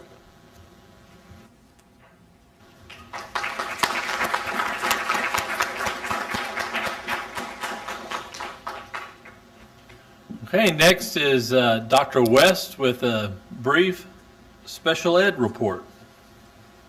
Good evening, Dr. Chapman, Dr. Black, and trustees. Tonight I'm going to take a moment to update you on the status of CFB ISD's special education program. This year we partnered with Region 10 with a master's schedule and other professional development to determine the most effective ways to serve our students. Randy Wells, Executive Director of Special Education, and Tracy Smith, Assistant Superintendent, will continue leading this work that we've done this year during the summer, and will continue and will present a more robust report at the August school board meeting. Our student numbers in special education programs have risen over the last 6 years. In the Texas Academic Performance Report from TEA, it shows that in 2015-16, we had 2,552 students, or around 9.9% of our student population in special education. In 1920, we had 3,351, or 13% of our population in special education. On May 27th this year, our system showed around 3,700 students, or around 14% of our population. You might remember a couple or 3 years ago that when TEA was cited for creating an artificial cap of 8.5% regarding the number of students in a school district special education program, or who should qualify.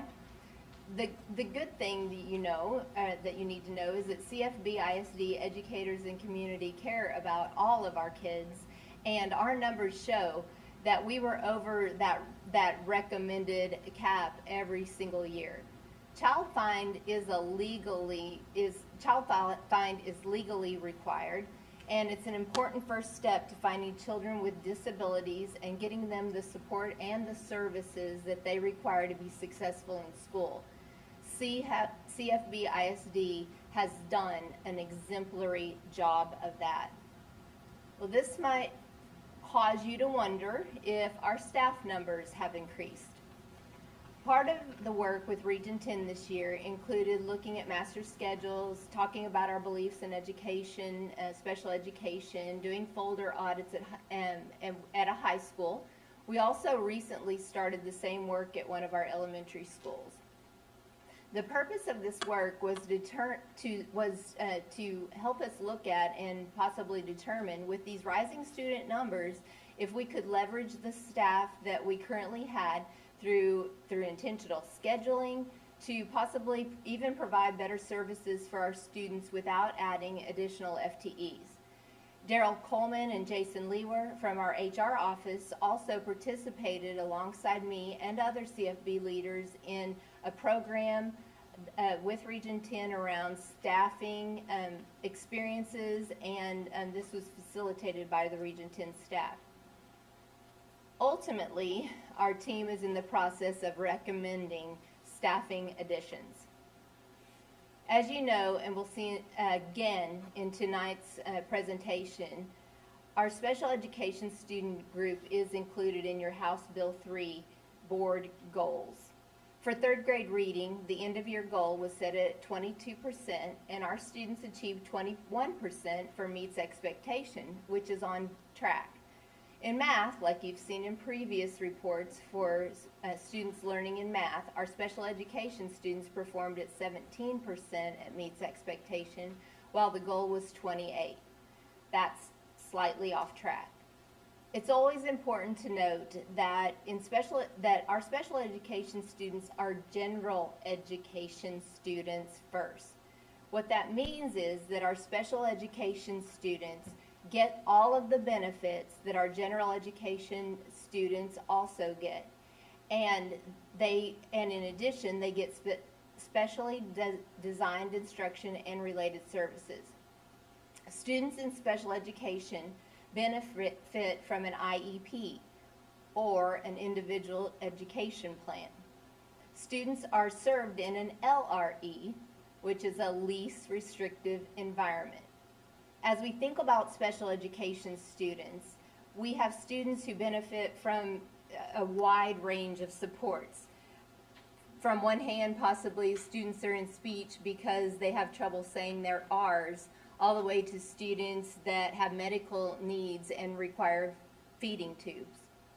As one thinks of staffing in special education, it's not an easy thing to just come up with a ratio like we do in an elementary classroom at 22-1.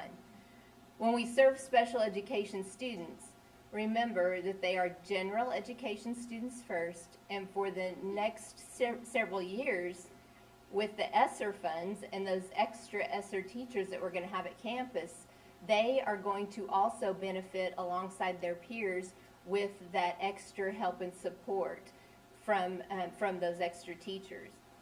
And of course, as a part of the funding with ESSER, just like we did with all of our content directors like math and English language arts and in those areas, our finance team and our leadership group continues to look at where those funds that we have coming in are going to be able to be used as a benefit to our general education population and our special education students.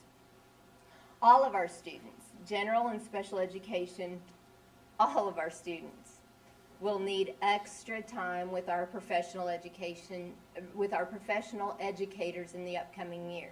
While we diligently worked to make remote learning instruction strong, for most students, there's no substitute for face-to-face learning alongside one of our caring CFB ISD educators. As I mentioned previously, Ms. Wells and Ms. Smith will provide you with a more in-depth update at the August school board meeting. Thank you very much for your attention and mostly for your support and your expectation around high expectations for every single one of our scholars. Thank you. Board members, are there any questions? Ms. Derrick. Dr. West, I want to be sure I understand this correctly. So Region 10 came in and did a staffing audit of our special ed program, separate from pandemic, learning loss, all of that. Just a true special ed assessment of what the recommendation is for staffing. Is that right? They had done that, that was a previous year. In this year, I believe, but in this, what we were looking at was, we were looking at staffing, but we were also looking at program and like where we serving our students well with the current staff that we have. Okay, so just to be clear, the ESSER funds that you're discussing, to address some of the learning loss. That is not to address the shortage that Region 10 identified. Right. We are short special ed staff, And- regardless of a pandemic. That's what we have in is a part of our work with personnel right now. We are looking at how we can add help and positions to specifically help the special education students. Okay, very good. I'd like to ask that the August board meeting, we get an update on what the recommendation was from Region 10 and how we're addressing that, please. Okay, thank you.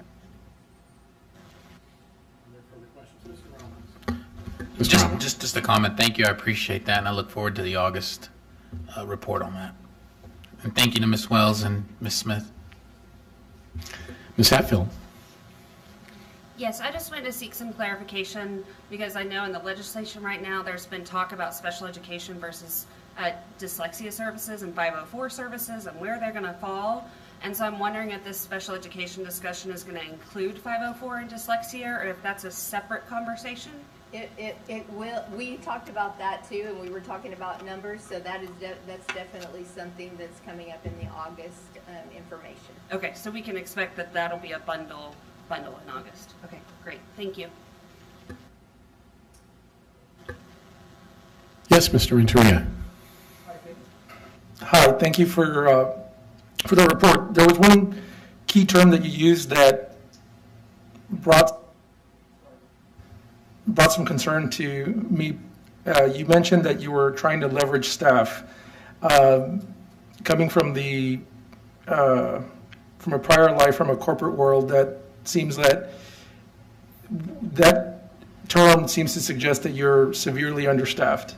And I know you said you'd be asking for staffing additions. Do you happen to know the number that we're short at the moment? I'm going to meet with personnel next week, and we have lots of different looks at what that means. And again, it's not an easy thing because it's about what do we need for this particular population of student and special education. What do we need for these particular students? What I will say about the terminology leverage. It was more about the educational side of what we were working with students. We were looking at initially how are we serving our special education students, and are we making sure that that as we create our master schedules, that we are focusing on our special education students first and making sure that we had them taken care of, not only as a part of their general education opportunities, but also as their special education opportunities. So you have to start with them in a schedule to make sure.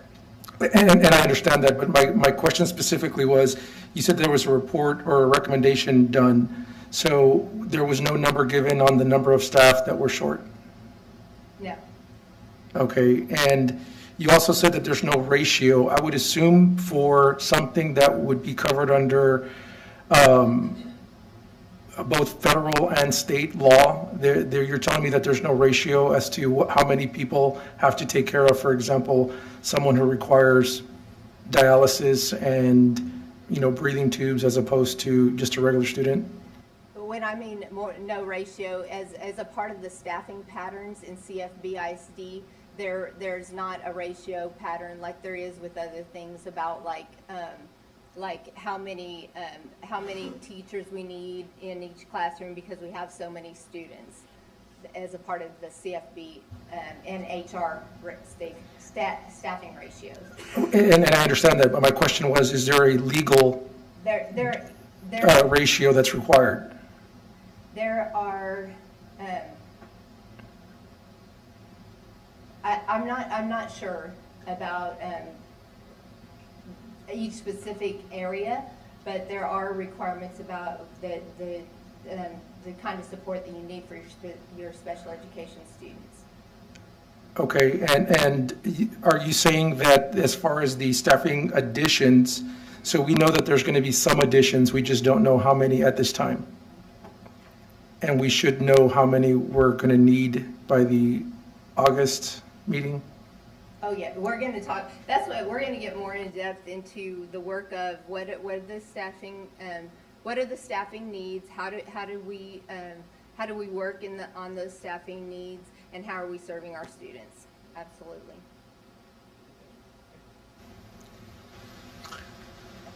Anything else from the board? Okay, well, thank you, Dr. West. Okay, now we have our CFB Way, Ms. Purnell.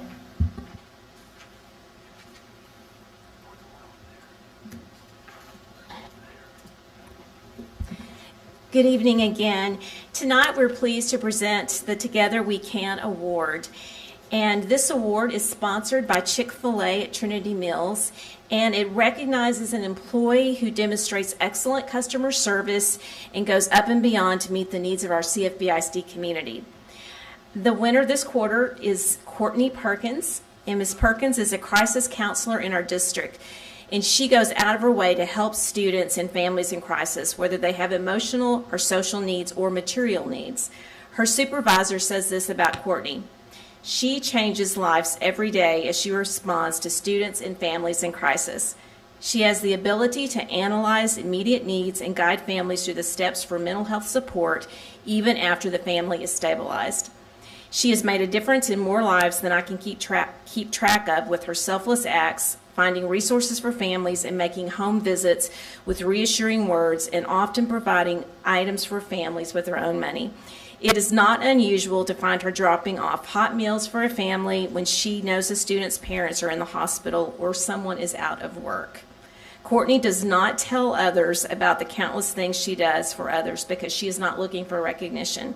In fact, she is extremely modest and humble. It is simply a part of who she is.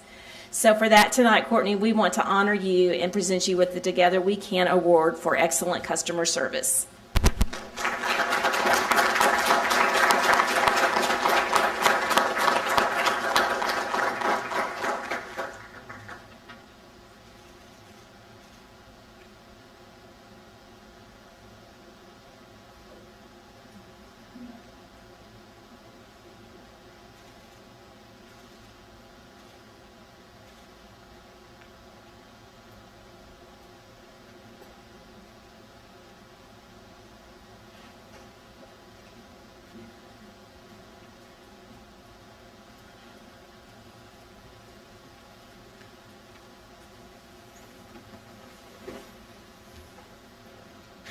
Congratulations, and thank you, Courtney, for everything you do. Well deserved.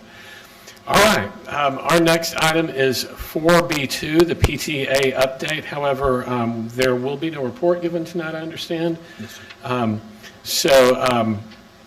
That would get us to audience for guests, but it's been a fairly long evening thus far, so why don't we take a quick recess? And we'll come back and we'll start with our agenda item number 5, audience for guests, but it is 8:49. Why don't we take a 6-minute break and come back at 8:55.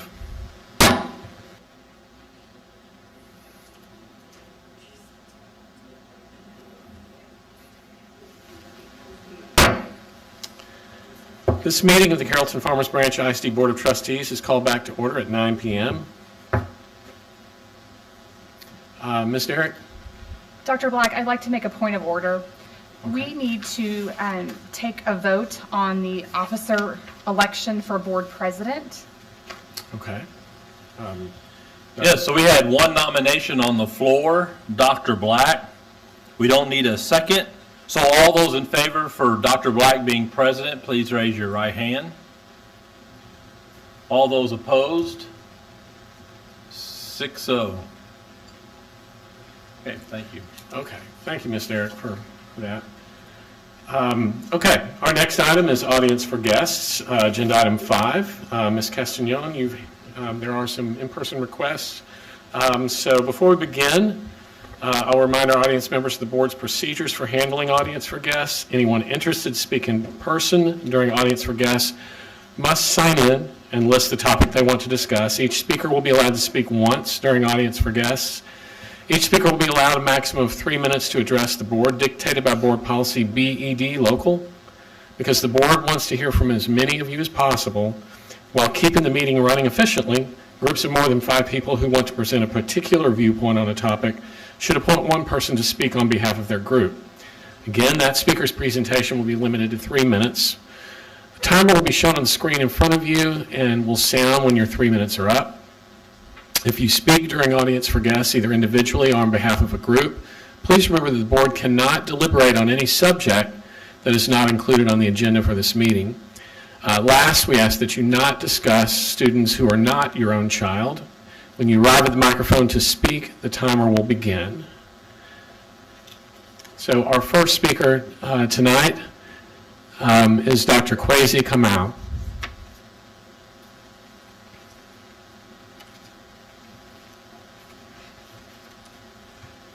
Dr. Black, members of the board, Superintendent Chapman, I appreciate this opportunity to speak to you again. My name is Dr. Kwesi Kamau, lead pastor of Impact Church, DFW. Each of you, members of the board and superintendent, should have received by email my request on behalf of our church that you would extend to us 3 weeks to settle title process and paperwork leading to the close and purchase of 2115 Frankfurt Road. I am here to register that request in person. Impact Church DFW is a community church. We started 7 years ago with the purpose to make an impact in our local community, and we have been about this work from day one. Last time I noted the several CFB schools we've partnered with, the hundreds of families we've supported with love, the thousands of children we've provided with needed items like brand new pairs of shoes, new coats, school supplies, and food, and the hundreds of thousands of people we have fed working with our community partners. Tonight, I simply want to add that this purchase will significantly help us increase our ability to do good. We chose to make an aggressive offer of $2.5 million and became your winning bid by more than $200,000 to increase our ability to do good. We extended $60,000 in earnest money to the district to increase our ability to do good. We have communicated faithfully with you, maybe even over-communicated, throughout the entire process to proactively secure our ability to do good. We have prayed and fasted and planned and invested to assure our ability to do more good. I hope our earnestness has been made clear. A month ago, our process met an interruption common to many business deals. But over the last month, we've asked our bank to begin their due diligence, and today we are informed that the title process is clear. We should be able to close even sooner than the 3 weeks we have requested. We are ready to go. We are ready to close. So in closing, my mother taught me to say, please. But I say simply to you all, in the words of Mr. James Brown, please, please extend our deadline. Please ask in your deliberations how we can make this happen, and let us know. Thank you.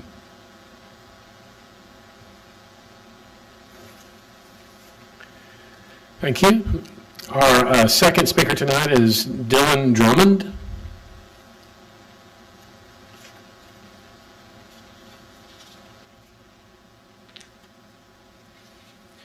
Well, good evening, Mr. President, Madam Vice President, members of the board. Before I begin my remarks tonight, I want to offer my condolences on the passing in late April of your colleague, school board member John Matthews. My name is Dylan Drummond. I'm a litigator by trade, practicing here in Dallas with the law firm of Gray Reed. I had the privilege of clerking for our state's Chief Justice, and I'm pleased to serve as the chair-elect of the Texas Bar Appellate Section. But more important to my family and the Carrollton-Farmers branch community, I've been a member of Impact Church for the past 4 years, serving on its board for the past 2. My wife has been a member of the church since it was founded some 7 years ago. In fact, my wife is watching our toddler twins tonight, so that I can speak to you to respectfully request that the district rescind its termination of the sales contract with the church to purchase the district's former Marie Huey Special Education Center campus.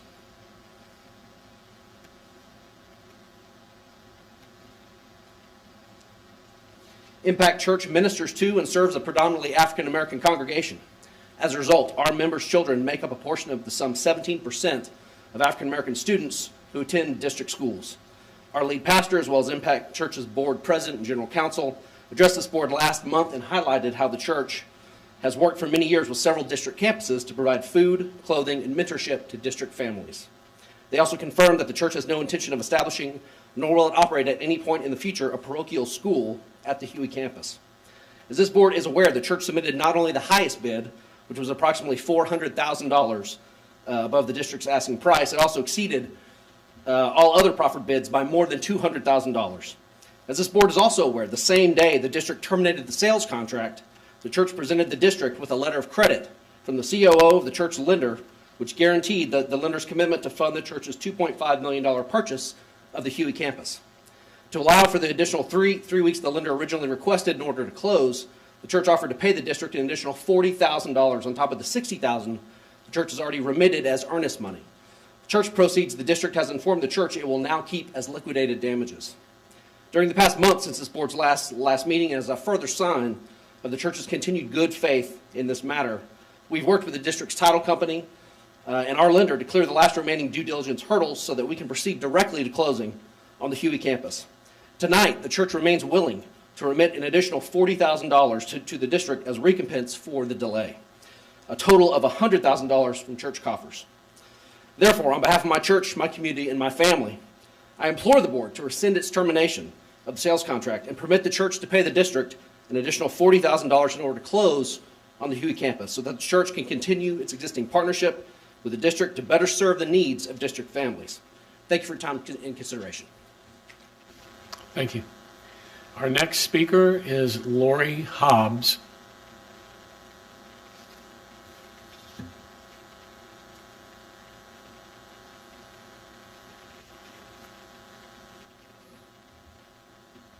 Hello, my name is Lori Hobbs, and I'm a student at Arnold Turner High School, and I would like to discuss the new bell schedule plan for next school year. First, I would like to thank you all for saving us those extra 15 minutes. Middle schools and high schools were planned to start at 8:30 and end at 4. Now, middle schools and high schools will start at 8:30 and end at 3:45. This still doesn't answer the question, why the change in schedule at all? The high school started at 8:20 and ended at 3:35, and the middle school started at 9 and ended at 4:15. It seems more reasonable to have high schools and middle schools start at different times, since there are different families with multiple students in different age groups that all need to get to school on time every day. Middle school students start needing more sleep at that age, thus it might be a good idea to have middle school start at a later time. According to the CDC, the American Academy of Sleep Medicine has recommended that children aged 6 through 12 years should regularly sleep 9 to 12 hours per 24 hours, and teenagers aged 13 through 18 years should sleep 8 to 10 hours per 24 hours. Many high school students are beginning to have jobs, and it would be easier to find a job, get to work, or keep a job if school ends a little earlier. Students with jobs need to start getting a good name for themselves. And you might say it's only 10 minutes later, but I can infer from getting to school every day that 10 minutes later of school might make a big difference for students trying to get to a job.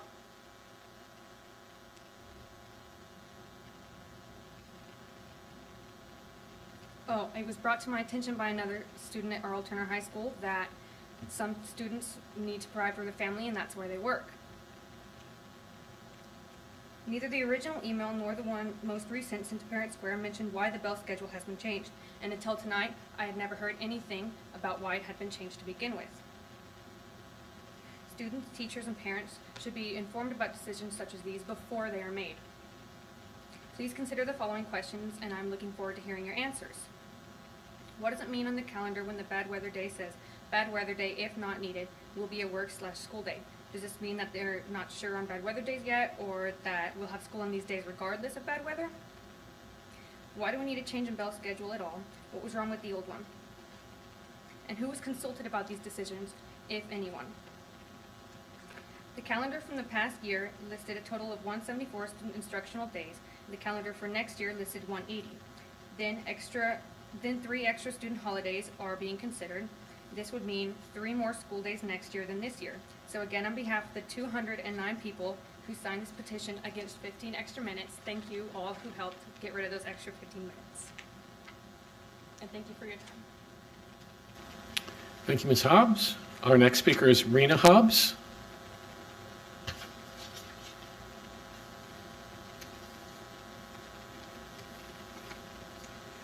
Hi, I'm Rena Hobbs. Hello, everybody. That was my daughter. She spoke from the student perspective, so I want to speak from the parent perspective really quick. There are, I personally know of one local mom in Farmers Branch who has a child at elementary, middle, and high school. Okay? So I don't know, and she does not qualify for busing, so she's not going to be able to get to 3 places at one time, or 2 places at one time in this case. And our district is also an open enrollment, so not everyone is at their zoned high schools. The middle school would get out earlier, but the high school gets out 25 minutes later. I think that was before, I wrote this before. And that makes any extra activities last that much longer. Any workers have that much longer in a day. Buses are already having issues running late. With both middle and high schools getting out at the same time, the buses are now going to have even further delays. In addition, I do not see how it's a good idea to have high schoolers and middle schoolers on the same buses. And I would like to finish off with an old Southern saying, if it ain't broke, don't fix it. Thank you. The next form here also says Dylan Drummond. I know we already had a Dylan Drummond. Are there 2 Dylan Drummonds here tonight? Okay. Okay, I have 2 forms with your name on it, sir. So if there's not a second Dylan Drummond, I'll set that one aside. So the last speaker signed up is, it looks like, is it Sharon Escher? Okay, yes.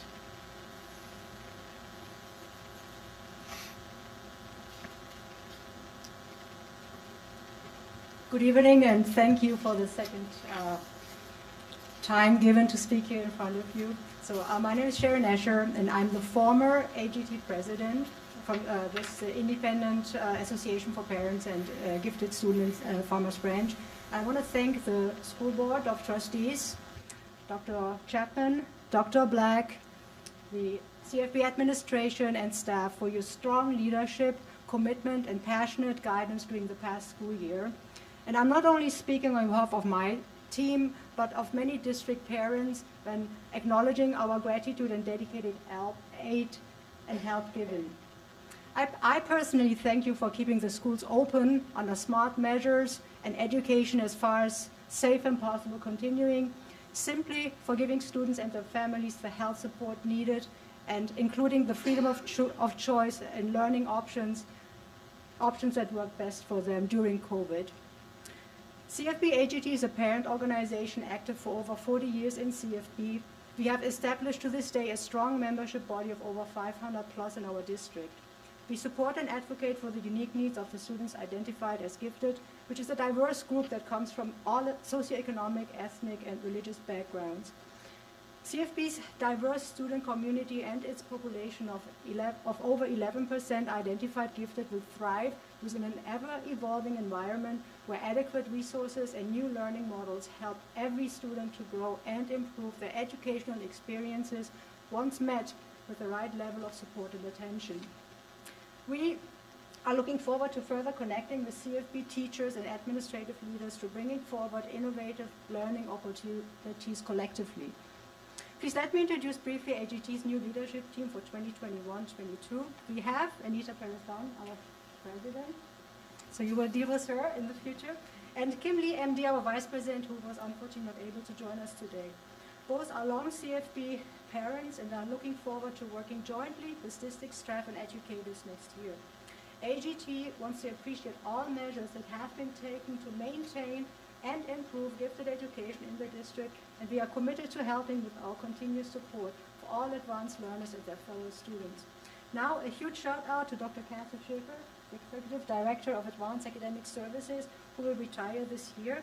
Her dedicated and open partnership with our association led to many joint successes in the past. Dr. Schäfer's kind community outreach will be remembered and will guide us to fulfill our mission corporately, to continue to lead and making a positive impact for the future generations. Now I want to wish you a very successful new school year for 2021-22, and most of all, have a very fun and relaxing summer ahead. Thank you so much. Thank you, Ms. Usher, and thanks to all our speakers for your presentations tonight. We'll move now to agenda item number 6, which is non-action items for discussion. First up is 6A, construction update. So, Mr. Mulrooney, I believe you were up, sir.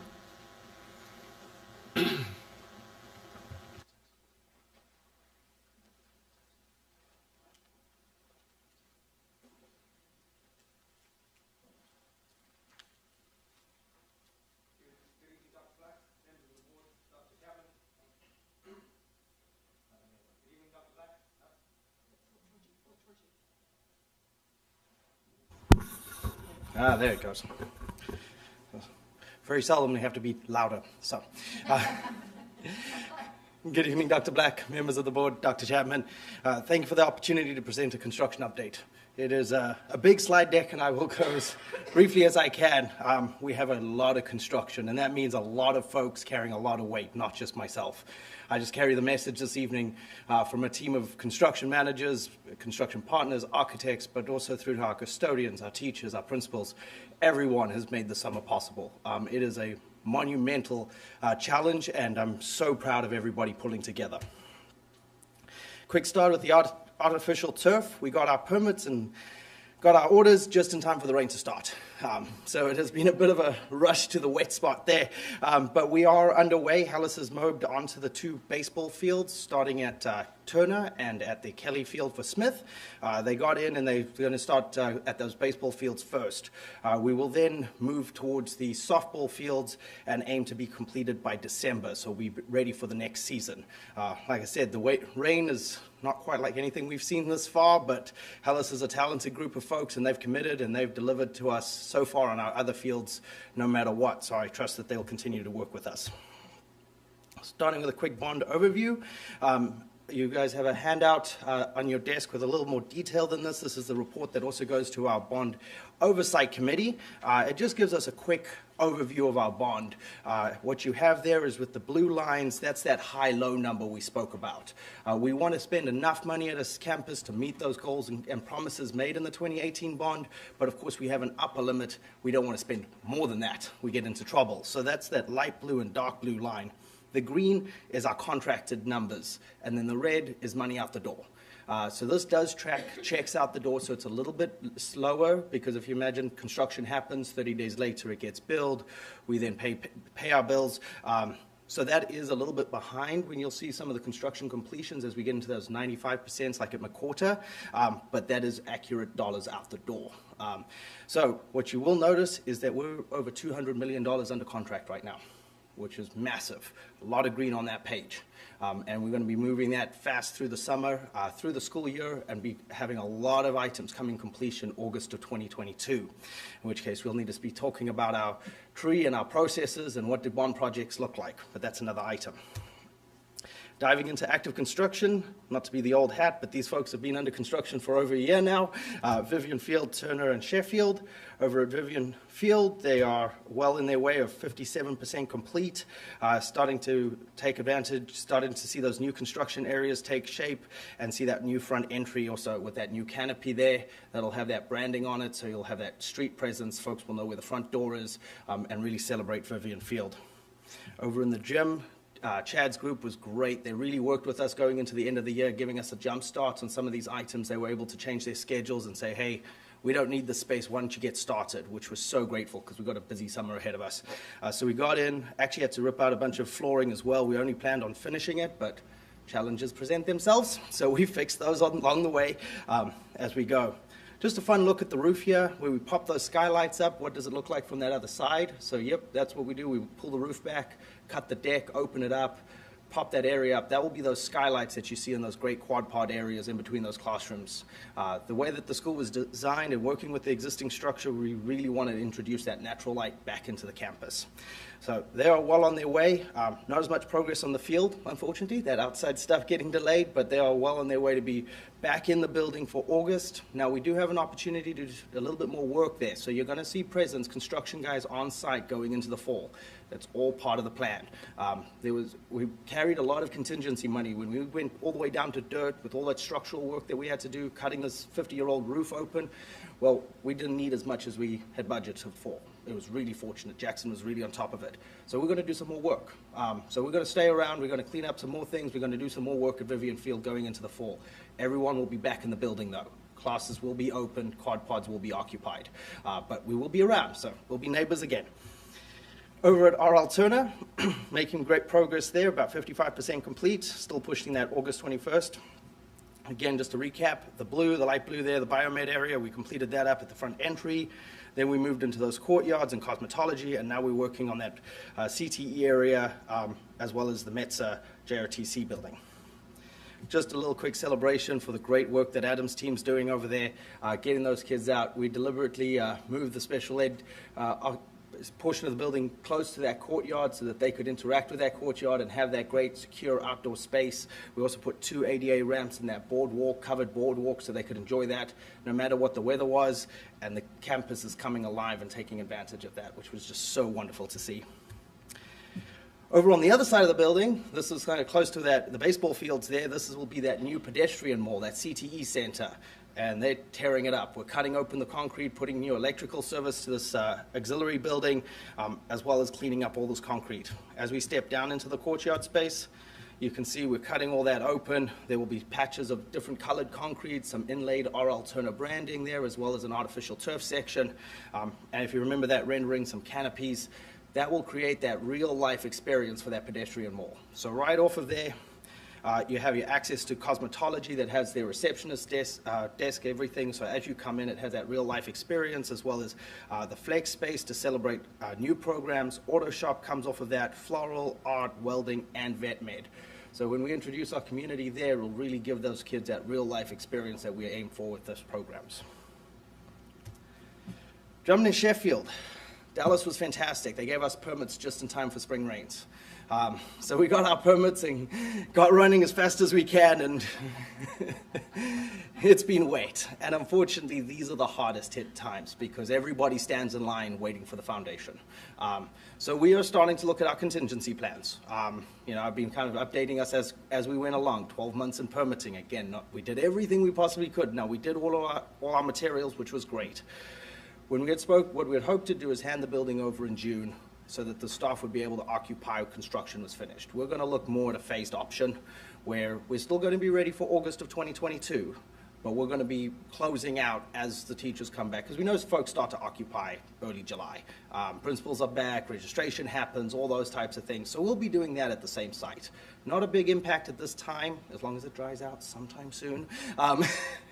But we will be on site with the same time the teachers are. So we're eating into a little bit of that contingency, but that's why we have it. The construction schedule will start over here in the E&D section, which is the gym and cafeteria. Lots of concrete work right there. Swing into the admin area so we can get that area finished and ready for the teachers to come back. We'll then move around the building into those classroom wings. And we'll be finishing out punch list type items as we get into that August time frame. But we will be open for August of 2022. It just won't be as nicely laid out as I would have hoped starting out this project.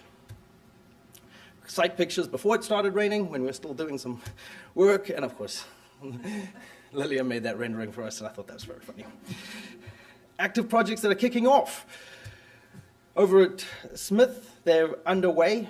I will say that Stephanie's team has been phenomenal. They were able to move some folks around in the building. Our custodian stepped up and got spaces emptied for us.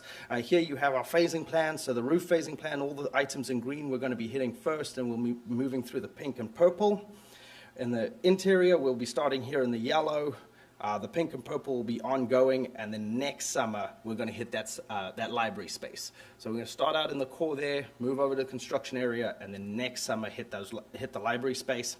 That's the job trailer dropped. One of the big things that made a fundamental difference to this summer is the board's decision to direct contract the RTU units. When we looked at that, we said not only does it establish a relationship with the district and the manufacturer, it gets us that great 10-year warranty and that customer service we expect. Well, projects are dead in the water right now. if you do not have a locally manufactured, bought your units back in March, you're not doing anything this summer. You cannot get RTU units, and definitely not in the 800 units that we needed to do the summer's work. So the guidance there and the opportunity that the board gave us was absolutely phenomenal. We got our units manufactured in Tulsa with Aon. They are expensive, but they're excellent units. They arrived on time, and the guys have been able to get started already.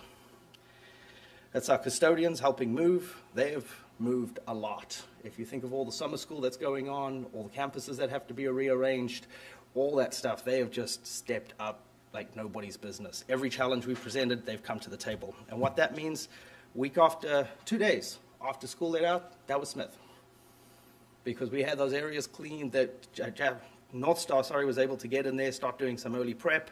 As soon as the kids were out of the building, they started full demo. And that would not have been possible without that incredible teamwork with Stephanie, the custodians, the teachers, everybody taking on this challenge. The other thing that North Star did, which, wow, we have to drop 18 new footers to open up and create these new open spaces. We've got to put some more beams and structure in this building. So they got the guys to climb into the crawl space, crawl in and start digging the footers before school let out. They say, well, we can dig under you without disrupting class, right? And we said, yeah, okay. So they got under there and started digging underneath us. So they dug the footers down in those crawl spaces. And then as soon as the kids were out, we cut the concrete open, and then we got ready, and they piped in the footers. So that was a 2-week jump start on that. They didn't want to wait. They didn't want to delay. So getting started, that's exceptional partners. So North Star's new to our construction family, but they are absolutely doing a wonderful job. Perry won't be left behind. They're under a good start too. They will be hosting summer school though. So this pink area right here that overlooks the football fields, that's where we'll be hosting summer school. About 20 classrooms, 3 science labs, hosting about 350 students. It's an impossible task, but we know how bad that COVID gap is, and we had to step up to do it. So our custodians figured out how to gather all the materials that needed to be in that space. The staff worked with them to figure out what needs to be in the long-term storage for next year, what goes in the portables for next year, what do they need for summer school, all happening right as school was wrapping up. Construction sequence for that, we'll be working in the fine arts area, bring that back online for the school year, and then the kids will move into the portables, and we will take down this big yellow block. It's going to take a lot. That school was patchwork of different years, different floor levels, different finishes, and the one thing we heard from our community in school was, give us a cohesive fabric. We want to be able to look like one school from one side to the other. Well, to do that, you've got to take a lot of things apart. And so we're going to do that. The new principal's up to speed. The teachers have been wonderful, taking on the challenges of the portables. This is a layout of the portables. There will be 60 portable classrooms, not portable units, but 60 portable classrooms. Access to bathrooms here, covered walkways. They'll have internet, PA bell schedule, all the things that they need to operate. And remember, they'll also have access to the fine arts area for band and music, as well as gym and cafeteria for lunch and after-school activities. Quick look inside of that. We've ordered 50 classrooms worth of new furniture. So we said we're going to get new furniture for the new building. Let's not wait. Let's get it early so we can start using it in the portables, enjoy that benefit. So that was all ordered, ready to go, and will be installed for the start of August school year. Quick overview of the design. Fine arts area, creating these 3 wonderful villages, as well as athletics and that new entry. Elementary package 1, which is the 6 elementary schools, the 4 that look very similar to McWhorter, which is our River Chase, Thompson, Blanton, and Freeman. They're the McWhorter-esque projects. They get very similar type work. We're going to be hitting that main hallway, the library, makerspace. If you remember walking McWhorter, very similar finishes. And then 3 lights, as I like to call them, Las Colinas, Good, and La Villita, they get technology finishes. We're talking very, very, very light touches at those campuses. Cleaning up a few things, not extensive work there. Those guys have been off to the races. They're also all having summer school, because closing that gap is important. So Lindsay Caban has worked with them to, again, they're all going to be in 2 separate hallways. They coordinated all the bus drop-offs, the admin pickups, all the things that needed to do to separate that so that we could get started on construction. Because construction season's only about 60 days.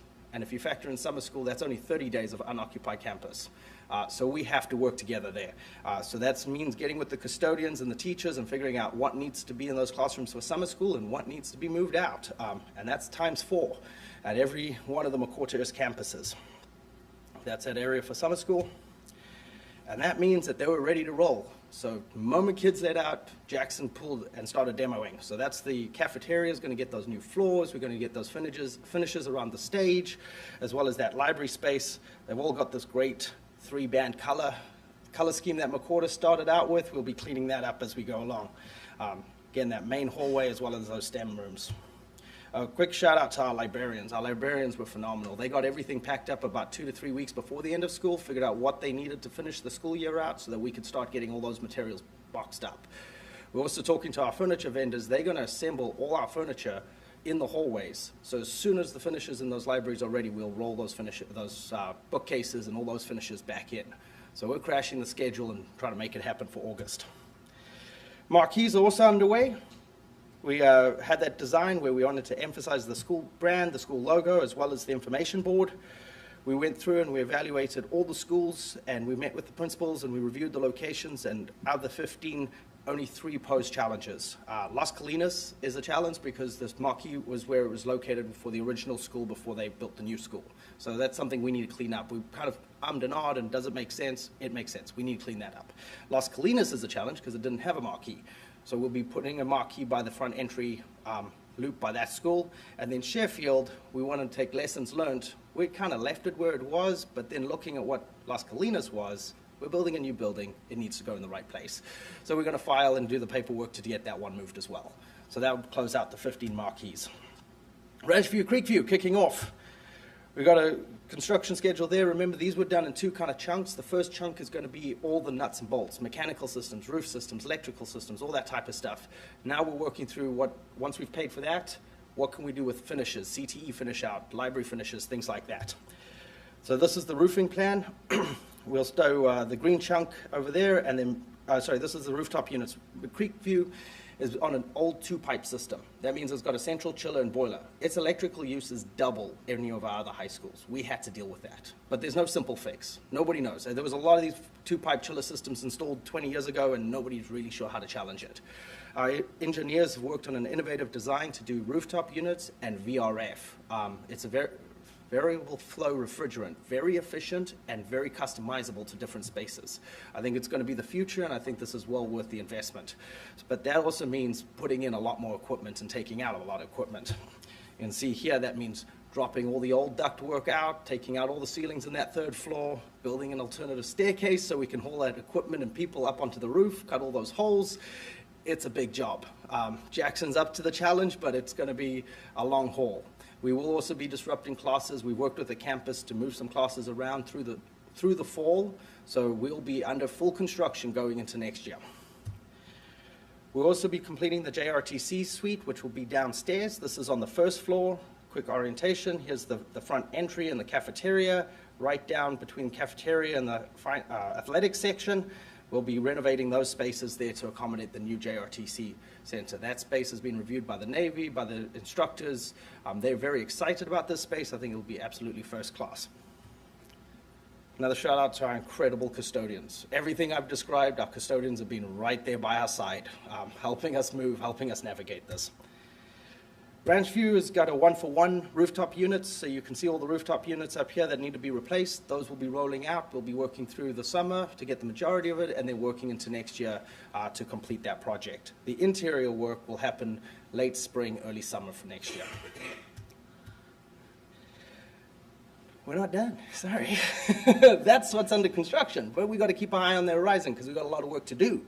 The 2022 projects are starting to go underway. We've walked the 6 elementary schools, Davis, Rainwater, Kent, Stark, McCamey, and Blair. We, with our architects and with the principals, started to scope. Now remember, these bond dollars get very, very tight at this point. That's why we evaluated these projects as we went down the line.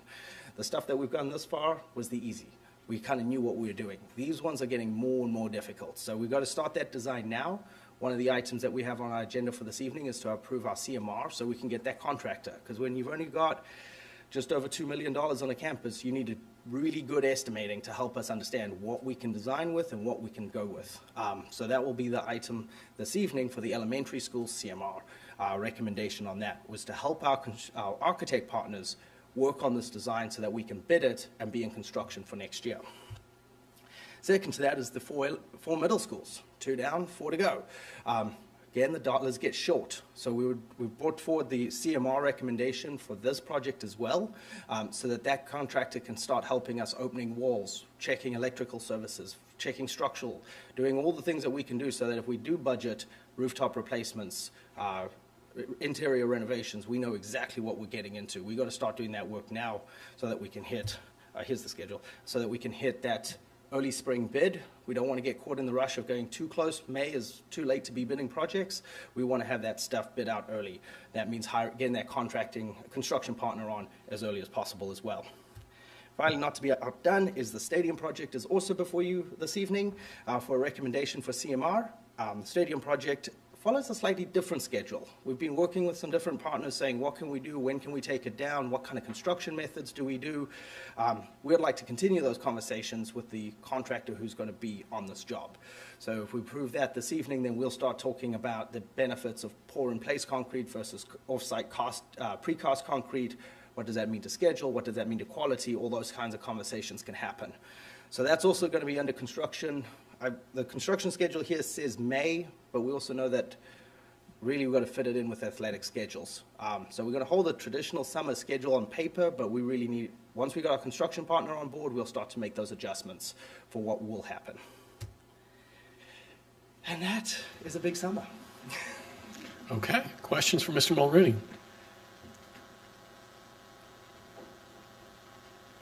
Okay, thank you very much for your presentation, Mr. Mulrooney. We'll move to item 6B, which is our budget update. This is Mr. Bassett.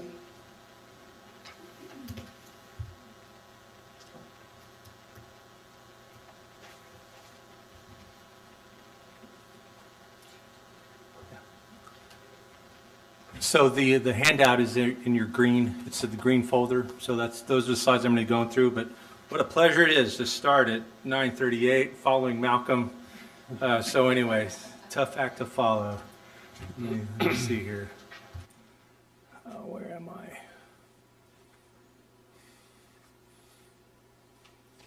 Here we go.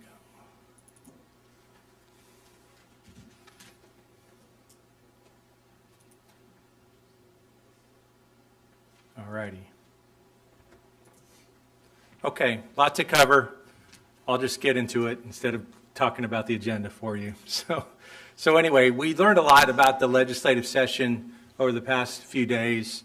They got finished. There are several things that came up, but the big one is what I put in bold there in terms of there being a $500 million cap on formula transition grant funds each year. Okay, so this is going to impact us, but the fact is that we really don't know how much, and I have a slide for that here in a minute. They're going to also modify the CTE weights. There's going to be adding back the gifted and talented weight, but at a smaller level. They put in something about if you change your tax rate, they don't want you to create surplus to pay debt service out of the general fund. There's no requirements to reserve. One of the things that they had in the bill at the end, but it got taken out, much to our relief, was that they were going to require to reserve ESSER funding for future years, which was really going to be a way for the state to supplant ESSER 3 funds. So that got taken out, which was great. And then, of course, Dr. Chapman mentioned that the Virtual Academy was not approved. Okay, so the Formula Transition Grant, they are going to put a cap on that. And so we aren't really going to know what our final amount is going to be until the following year is settled, which is going to be well after the end of the next year. Okay, and we pointed that out to them. And but anyway, there's also no reliable method to predict the funding, because how much we're going to get is going to be based on the results of all of the other 1,000 districts.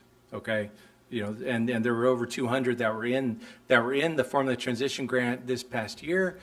There could be districts that weren't in the Formula Transition Grant last year that are going to be in it this year.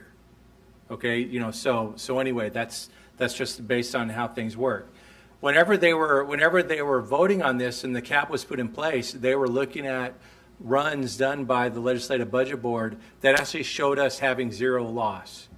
Some of the projections that were out there would be that the cap wouldn't impact the other districts. But you got to remember that whenever they were predicting how much the format transition grant would cost initially. They first said it was going to cost a few $100 million, and ended up costing almost $1 billion over the whole biennium. So I think the truth is somewhere between those two numbers, but how much it is, I don't know. I mean, the good news is we have ESSER funds and other things like that. We're not hurting. I think for some of the other districts that are really on the edge, I'd be pulling my hair out right now on this one. So anyway, so there's a lot of angst over this. It's disappointing because it's a takeaway from the promises that were made by House Bill 3.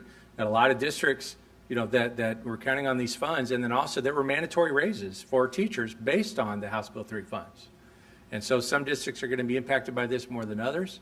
And so that's something for us to keep in mind as we continue to talk about the Formula Transition Grant leading up to the next session. Also, I don't think this was about money, about needing money. The costs for House Bill 3 were much less than what was expected because of the property value growth. The lawmakers were actually able to claw back more than $5 billion out of the foundation school program over the last biennium. So it necessarily wasn't about that. It seems to be about politics, but we'll just keep going. Okay, they did put in a new maximum compressed tax rate. So the maximum rate statewide for the M&O tax rate will be 91 pennies, 0.34. And so right now our current rate is above that max. Based on 3% growth in our property values, we think that we're going to come down in our local rate down to 88.92, 0.8892, and we'll be in that maximum. Will it be in between the maximum and the minimum range? So just wanted to show you that, and you'll see more about the tax rate when we get into August. So let's talk about ESSER. And one thing that we did in terms of making sure that we were compliant with our stakeholder requirements, we did post in the Carrollton paper that we were going to discuss ESSER again tonight, so that if any of our taxpayers or any stakeholders did want to see something about it or comment on it, they had the ability to do that. That was something that's actually, I think, still online in the paper. Maybe it came down yesterday.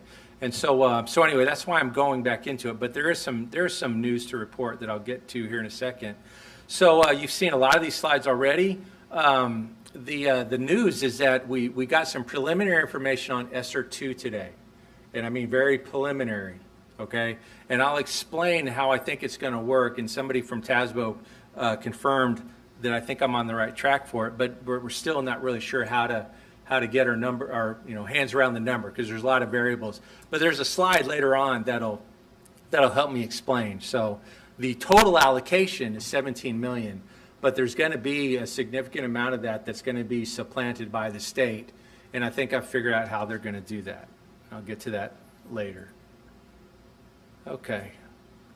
So the ESSER 3 allocations, we haven't heard anything more about this. We know for sure we're allocated the 25.5. We'll find out at some point in June, some point in July, how the phase 2 is going to work. We're not anticipating any problems with this, especially since what we're seeing with ESSER 2. We do feel confident we're going to get this entire amount.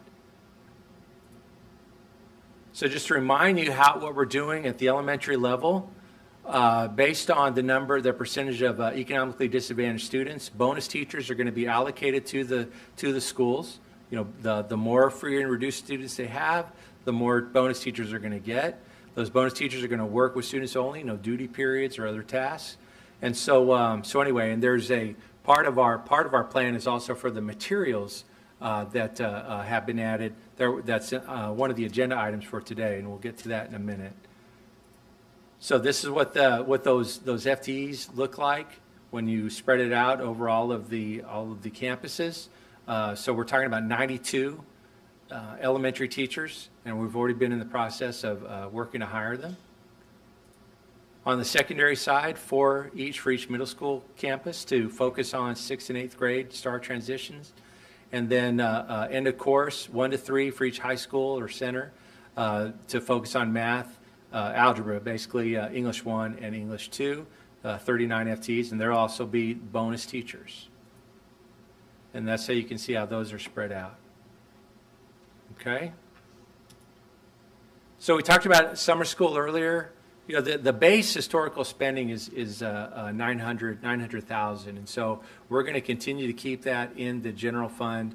The additional amount that we're spending because, you know, the stipends for teachers, the transportation being provided, the fact that it's across the district is the additional spending of 1.7 that you'll see in the financial plan. So here's the numbers, and this is without the virtual academy. Okay, so we pulled out the virtual academy. You know, it's not approved by the state. So you still have the elementary teachers. You got the summer school numbers, on-ramps. So the instructional materials are and we're not sure if we're going to spend all these. Okay, but that's part of one of the agenda items. Is we want to make sure that these folks have the materials that they need from a pull-out perspective, be it furniture or other materials, to be able to make sure that they're able to be effective. Okay. We have, just the ESSER 3 amount, we have 3.9 million uncommitted, okay? And I'll talk about that here in a second when you see the schedule. And then again, this 38.2 doesn't include anything from ESSER 2, and I'll show you a slide on that on how we're going to project what that calculation will be. We just found out about this like at 4 o'clock today. So anyway, we'll do our best. This is a new slide for you, just showing, you know, it's just kind of a checklist we've been using on things that we're supposed to do to comply with all of the information. So the application for ESSER 3 is due on the 27th of July. The notice of grant award, grant approval will be on the 27th of August. So the great thing about ESSER, because the dollars are so big, you know, I mean, this really makes a lot of sense. Really glad they're doing this. We have the opportunity to review and revise the ESSER plan every 6 months. We're going to need that. I mean, we're talking about something over multiple years, and so we are definitely going to need that. So that's good news. All right. And again, I'll show you that whenever there's a slide later that updates enrollment in ADA. And I think what they're going to do with ESSER 2 is related to that. So I'll say more about ESSER 2 after a while. But before I move on to the compensation plan, are there any ESSER questions? Okay. You were listening last time, or you're tired. One of the other. Okay. All right. Compensation plan. So this is some of the information we have on compensation benchmarks. Districts around us are giving raises of anywhere between 1.5 to 2.5%. So that's what we're seeing out there. Our compensation is one of our top priorities. That's definitely something the board pointed out to us during the study session that was in February. A 1% increase is worth $2 million to our budget. We are recommending a 2% compensation adjustment for all staff. We also have in your packet, the proposed stipend and supplemental pay schedules. The only material change there is that because of the market and the difficulty in hiring bilingual teachers, we need to increase the stipend for bilingual teachers from $4,000 to $6,000. Okay, so it's a big increase, but other districts are looking at doing that, and we really got to hire those teachers when we can get them. They're very, very difficult to find. And if we don't make a move like that, it's really going to impact our ability to get these teachers.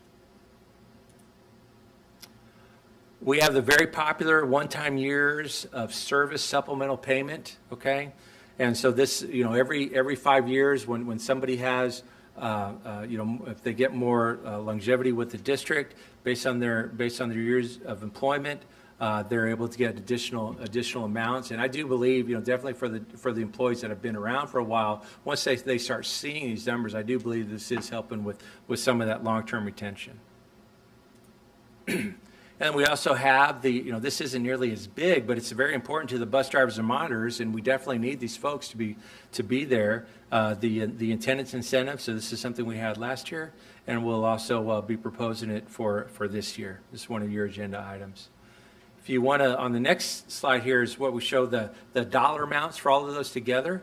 So the total compensation investment we look to be making with the approval of the agenda items tonight is $4.85 million. Okay, so this includes the salary increase, the stipends, supplements, and the one-time years of service, and then the attendance incentive as well. Now, one thing I did just see today is TRS Active Care put out their rates today. okay? And so this is also just new today.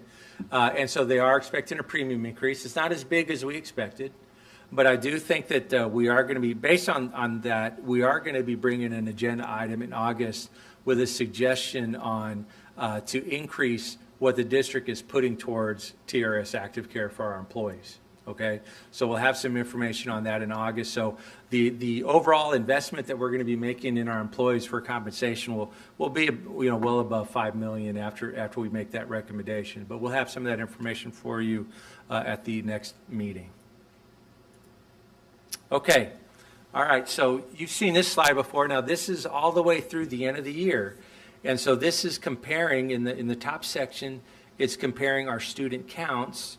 With the red being the year that we just finished, the darker line is last year's, and so you could see how over time we were getting closer and closer to the overall enrollment. We took a small dip at the end. It was interesting. We took a dip, and a lot of kids separated, and this always happens. You always have kids that withdraw before the end of the year. But more importantly, in terms of the ESSER. Look at the bottom. So the bottom two lines show how our ADA has tracked compared the red being this year versus last year. So you see all the ups and downs. The ups and downs aren't unusual. You do have that one for last year. You see that straight line at the end of the year. That's because of the hold harmless for last year, because the kids were already virtual. So they had to hold harmless, and so we have that kind of baseline. All right. Now, we have the dotted line in there, and that's the hold harmless ADA for the current year. That's our hold harmless ADA. And what I think is going to happen with the ESSER is that the difference between that dotted line and then our red line, that the value of that ADA difference all the way across the year, I think the state is going to use a portion of our federal money to pay for that hold harmless. Okay? That's how it's going to work. Now, I don't think so our ESSER allocation is $17 million. I don't think that delta between the two is worth $17 million, but I don't know for sure yet how that is going to be calculated. We're going to take a stab at it, but then you also have to think about the special ed counts and the bilingual counts and all those other kinds of things that go into our school foundation school program funding. So it could get complicated, but I think that we are going to get something out of ESSER 2. Just don't know how much yet. I think it'll be at least several $1 million, but I don't know. But 17 is the total allocation. The problem is, and what I learned is that we're going to have to apply for the whole 17. So we're going to have to put together a plan to justify that 17. But clearly, some of that isn't going to be something new for us to do. So like we may have to put utilities in there. We may have to put other things like the others because we are allowed to supplant funds. And so just know that we're going to do whatever we need to do to get as much of the federal money as we can and to make sure that we spend it. Okay, we're not just going to let money sitting on the table. Okay, so we're trying to protect our general fund in this process and also do whatever we can to close the learning gaps that have come up from this past year. Okay. So the budget initiative, so we have a couple new items on here. You've seen most of these. We do have the $300,000 for the bilingual impact on the stipends and supplemental pay. And then also one of the agenda items today is the renewal of our frontline contracts. And our frontline is our ERP system, all of the base computer systems and modules that we have. We're adding in another $100,000 to that. We need some flexibility to be able to make some one-time investments with them to make some of the changes that we need to be able to get more efficient. We're on a quest to really get efficient in all of our administrative processes so that we can be as lean as possible whenever we do experience a formula transition funding cliff in 24-25. This remains unchanged from the last time you saw it. We did talk a little bit about special ed. I anticipate us, having some special ed recommendations to add to this. How much of that will come out of the general fund versus IDEA or versus ESSER, I don't know yet. Okay, but we'll be talking about that in August. So if you look at all of our financials combined, and again, this is with our new format. We're putting the the recapture payments up in the revenue line as a negative amount. Okay, I think it makes sense to do it that way, because what our net spending available to us, we're thinking is going to be close to 283 million.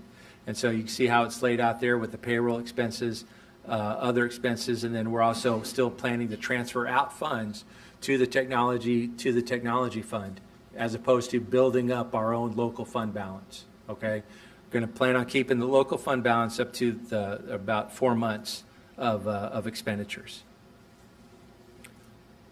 So tonight you're going to be voting on the compensation plan, absent anything with TRS. That'll come later. That'll come next time. And then also one of the items is to set the date and time for the public hearing for the budget adoption and the proposed tax rate. That's in the consent items. So what to expect in August? That first August meeting is going to be it's going to be really exciting. So anyway, but it'll be a lot in there on ESSER. We'll know a lot more about ESSER 2. We shouldn't have final answers on ESSER 3 at that time. We're going to give you updates on debt service and student nutrition, because one of your responsibilities as a board is also to adopt the budget for the debt service and the student nutrition fund. We'll have the updated forecast. Our final budget amendment is always an agenda item later, so we'll tell you what we think that'll be, and then we'll give you an update on the budget itself. And then following that, on the 19th, is when we would have our public meeting to discuss the budget and to adopt it in the proposed tax rates. Be happy to take any questions. Other questions for Mr. Bassett? Okay, thank you, Mr. Bassett. Next up is 6C, House Bill 3, end of year board goals. And this is Dr. Hamlin, I believe.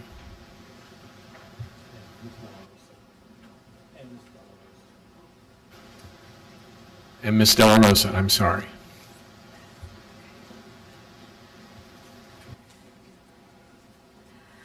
I wasn't sure whether to say good evening, good night, or good morning, right?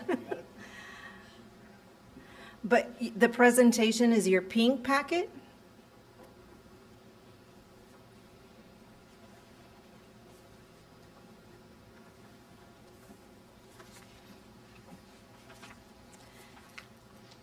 Okay, well, good evening. Good evening, school board members, Dr. Black, Dr. Chapman. It's an honor to be here and present student achievement for our quarterly 3 report. Tonight, Dr. Hamlin and myself are here to share third quarterly report on our progress towards attaining our House Board 3 goals. HB 3 requires districts to set goals in 3 areas: third grade reading, third grade math, and goals for college, career, military readiness. This is a 5-year goal from 2019 to 2024. Hence, we are 3 years away from achieving our district goals. As you remember, these early childhood goals for STAR in the areas of literacy and mathematics were adopted by the board in the spring of 2019. There is a 2% to 3% increase in literacy every year, while there is a steady 2% increase in mathematics to ensure we attain our literacy and mathematic goals in 2024 of 55%. The STAR test categorizes student scores into 4 categories: does not meet, approaches, meets expectations, and masters. These charts delineate the percentage of students that we want to achieve the highest 2 scoring levels: meets and masters grade level expectations. Prior to HB 3, reports focused on percent of students passing the STAR test at approaches or higher. Historically, this means about 40% of the questions correct. With STAR, The bar we've set for this goal is to have students attain a score of meets or masters, which means that our students must now answer approximately 75% of the questions correctly in order to achieve that standard, thus attaining the goal of 55% in both subject areas in 5 years. This data presents our third quarter report on MAP scores collected within 2 to 4 weeks prior to the end of the school year. So students tested from April 12th to May 20th. These scores represent the percent of students projected to score at the meets grade level on grade 3 STAR reading test that was administered in May. At the bottom of the slide, you will see our board goals for every subpopulation group for 2021.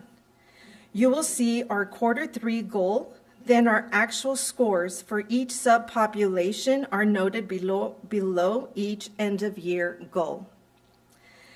It is color-coded for a quick reference.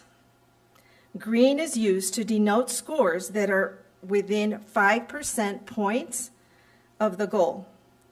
Yellow is within 10% of the goal, and the orange color denotes a difference of greater than 10% points.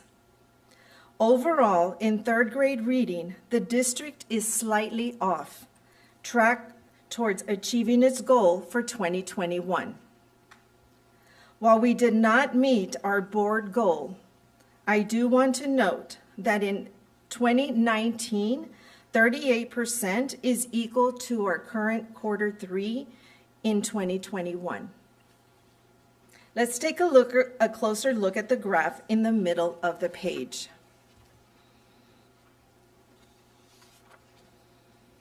As we studied our data, we took a closer look at progress over time. The red line delineates the 5-year goal presented on the previous slide. Since STAR is administered only one time a year, we cannot use it as a progress monitoring tool. Instead, the district uses MAP cut scores. You can see this illustrated through the dotted gray line on the graph. The first data point shows where our third grade readers started in quarter 1 of 2018 at 37%. In quarter 2 of the same year, there is a slight dip of 34%. And the scores rebounded as students took the quarter 3 assessment in 2019 to 38%, coming very close to achieving the district goal. Third graders in the beginning of the 2019 school year came in with a starting score slightly higher than their counterparts the year before, and once again took a dip with a quarter 2 administration. Note there is no quarter 3 data for 2020, and thus the dots from quarter 2 2020 to quarter 3 2020 are not connected because of COVID school closure. For 2020, students came back and started above their grade level counterparts where their prior year. And once again, we see that winter dip. While we anticipated students to rebound like they have historically, our students slightly dipped to 38%. Again, I do want to note that the end of year results for 2021 are equal to the results at the end of the year in 2019. The district did not change its board adopted 5-year goal and benchmarks. Instead, we continue to push forward, working to achieve the results listed for our students, even with a loss of half of a year's learning and less than optimal conditions for this year's learning. Students who were regularly attending their virtual classes were indeed learning. This is a testament of both the remarkable ways teachers have been able to quickly adapt their new teaching environment and the resilience of our students. With regard to grade 3 mathematics, according to the state's definition, we are currently off track of meeting our third quarter board goals.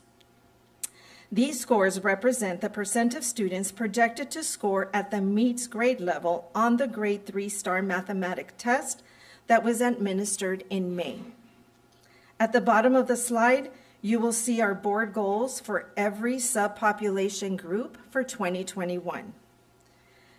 You will see our quarter 3 goal and then our actual scores for each subpopulation are noted below each end of year goal. Again, let's take a closer look at the graph in the middle of the slide. The blue line delineates the 5-year goal presented on the previous slide. Again, we are using map cut scores because STAR is administered once a year and cannot be utilized as a progress monitoring tool. You can see this illustrated through the dotted gray line on the graph. The first data point shows where our third graders started in quarter 1 of 2018 at 34%. In quarter 2 of the same year, there is a gain of 43%. And the scores hold steady for the quarter 3 assessment in 2019 with 43%, coming very close to achieving the district goal.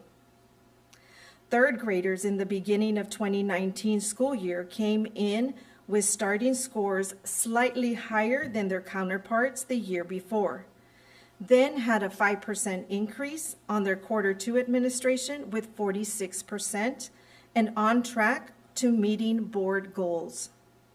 Again, note there is no quarter 3 data for 2020 due to the COVID school closure.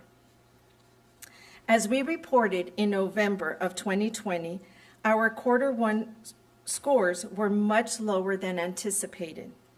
We pivoted, we focused on the essentials with a lot of student support, and our students showed some gains. This is well below what we expected. We know that our students need to be in the classrooms to be able to understand math concepts and use math manipulatives to construct their own cognitive models for abstract mathematical ideas and processes. They also provide a common language with which to communicate with their teacher and their peers. Hybrid and remote learning have made teaching students math essentials skills hard, even harder due to remote learning. We have approached our 1-year anniversary of the coronavirus pandemic. Educators, parents, and policymakers are all concerned about the long-term effects on all our students. While we started the school year with a couple of weeks of 100% remote learning, for all students to now 30%, we want to thank our parents for trusting CFB and their home campuses as we saw more students attending traditional learning. I would like to commend our campus leaders and our teachers and staff for their resilience. They gave 100% to everything and rose up to every challenge. For our teachers that were teaching both traditional and remote and giving 100% to both, that's hard. That's exceptional. There is a sense of urgency within our teaching and learning department as we discuss the most effective ways to get our students back on track. There is an opportunity here to look at the way we have done things and what we can do to accelerate and how we can fill these gaps. Like I mentioned before, there is a sense of urgency within our teaching and learning department. We have compiled a list of next steps here, but it is not limited to the work we know we will do as we prepare and plan to ensure a strong start for 2021-2022 school year. We will focus on what really matters: high standards, challenging curriculum, good teachers with strong core instruction. And we also know, in order to be successful, parents will be part of the equation. Dr. Hamlin is now going to share progress in meeting the district's CCMR goal.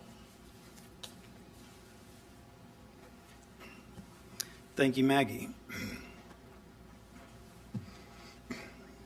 Dr. Chapman, Dr. Black, members of the board, thank you for the opportunity to share our progress toward our CCMR board goal.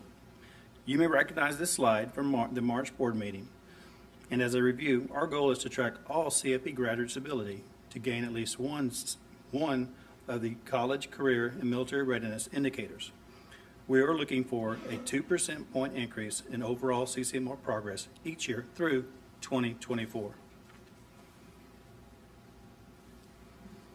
You may also recognize this slide. As you can see, the overall evaluation is slightly off track. We are following the same color coding key that elementary followed. Yellow represents 5 to 10 percentage points below our third quarter goal, and our orange represents a difference greater than 10% of our overall third quarter goal. We estimated that 58% of our cohort 2020 students had met at least one CCMR indicator approximately 1 month prior to graduation last year. And the data from mid-May 2021 show that 50% of our current graduating cohort has met at least one CCMR indicator. At this point in the school year, the most common way for students to gain a CCMR indicator before grades are finalized and all outside test scores have been received have been through TSIA testing and industry-based certifications. Both require students to test in person, whether they are remote or traditional learners.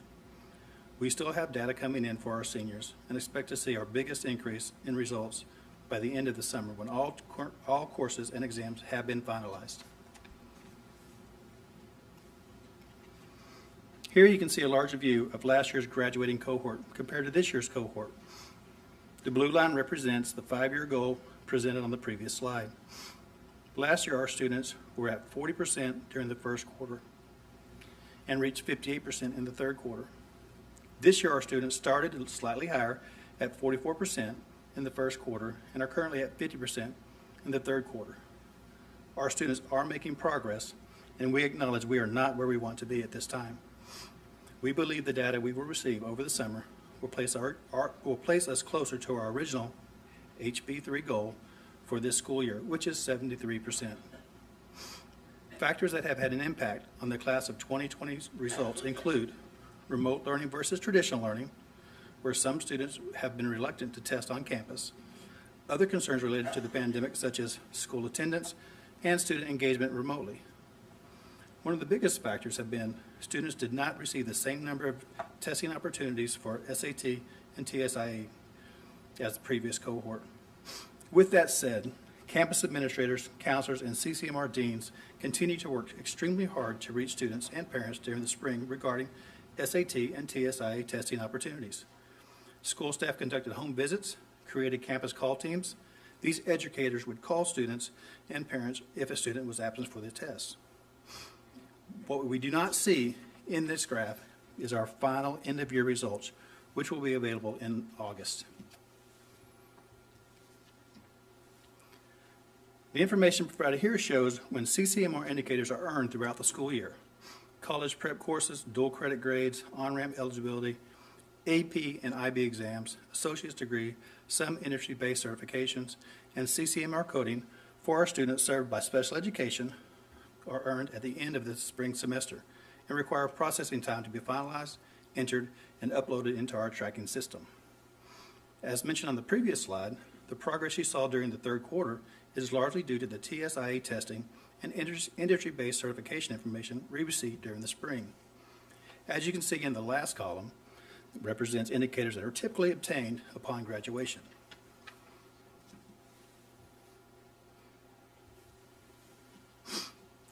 This chart is very telling. This chart shows which data will contribute to the rise in CCMR status for our district over the summer. There are currently 1,801 students in our cohort 2021. The data we will receive in June include 247 seniors that were enrolled in college prep English courses this spring and 258 seniors enrolled in college prep math. A total of 183 seniors enrolled in our UT on-ramps courses. Once we process which students have earned or have only earned CCMR indicators through these measures, we'll be able to see how big of an impact these programs have had over our CCMR percentage. Coding of students served by special education who graduate with a completed individualized education plan that shows workforce readiness without school support, as well as coding of students served by special education who graduate with an endorsement, are being processed and will be added to the CCMR report in June. Students served by special education in this cohort represent 12%. In July, the College Board will send us results for AP tests that were taken in May and June, and 352 seniors registered for those exams. We also expect our IB scores to be reported in July. CFB had a total of 44 seniors take the IB exams this spring. Industry-based certification tests passed recently and after graduation will be added as well. Some certification exams, such as cosmetology and educational aid, require students to be at least 18 years old or a graduate before they can actually take the exam. For seniors who did not quite finish all graduation requirements before the traditional graduation date, they can take part in summer school opportunities to complete requirements, which may lead to a few more students meeting CCMR indicators, especially if students were served by special education and completing their IEPs or finishing their diplomas with endorsements. Once again, thank you very much for the opportunity to share our progress on CCMR goals. Are there questions for Dr. Hamlin or Ms. De La Rosa? Ms. Derrick. Dr. Hamlin, I have a question for you about the CCMR. So last year, Q4, we were at 70%, and we're saying now we're at 50. Do we have, I know you just gave numbers of the number of students for certain qualifications that we think are coming. Do we have any idea? Do you think we're going to be close to that 70, or are we still way off? Well, our goal is 73% for this year. We do not feel like we're going to meet that goal. But once again, we do expect to gain some ground and get closer to that goal. I also wonder, just as a comment, if a lot of these are dependent on like end of school activities, graduations, if maybe this report wouldn't be better in the future after we can gather all of that. You know, like we're hearing that it's not good, but we don't know how not good it is. Right. So we do. do. In August, we'll know more about how hopefully it's better. Right. So we will be presenting again in August. Okay, very good.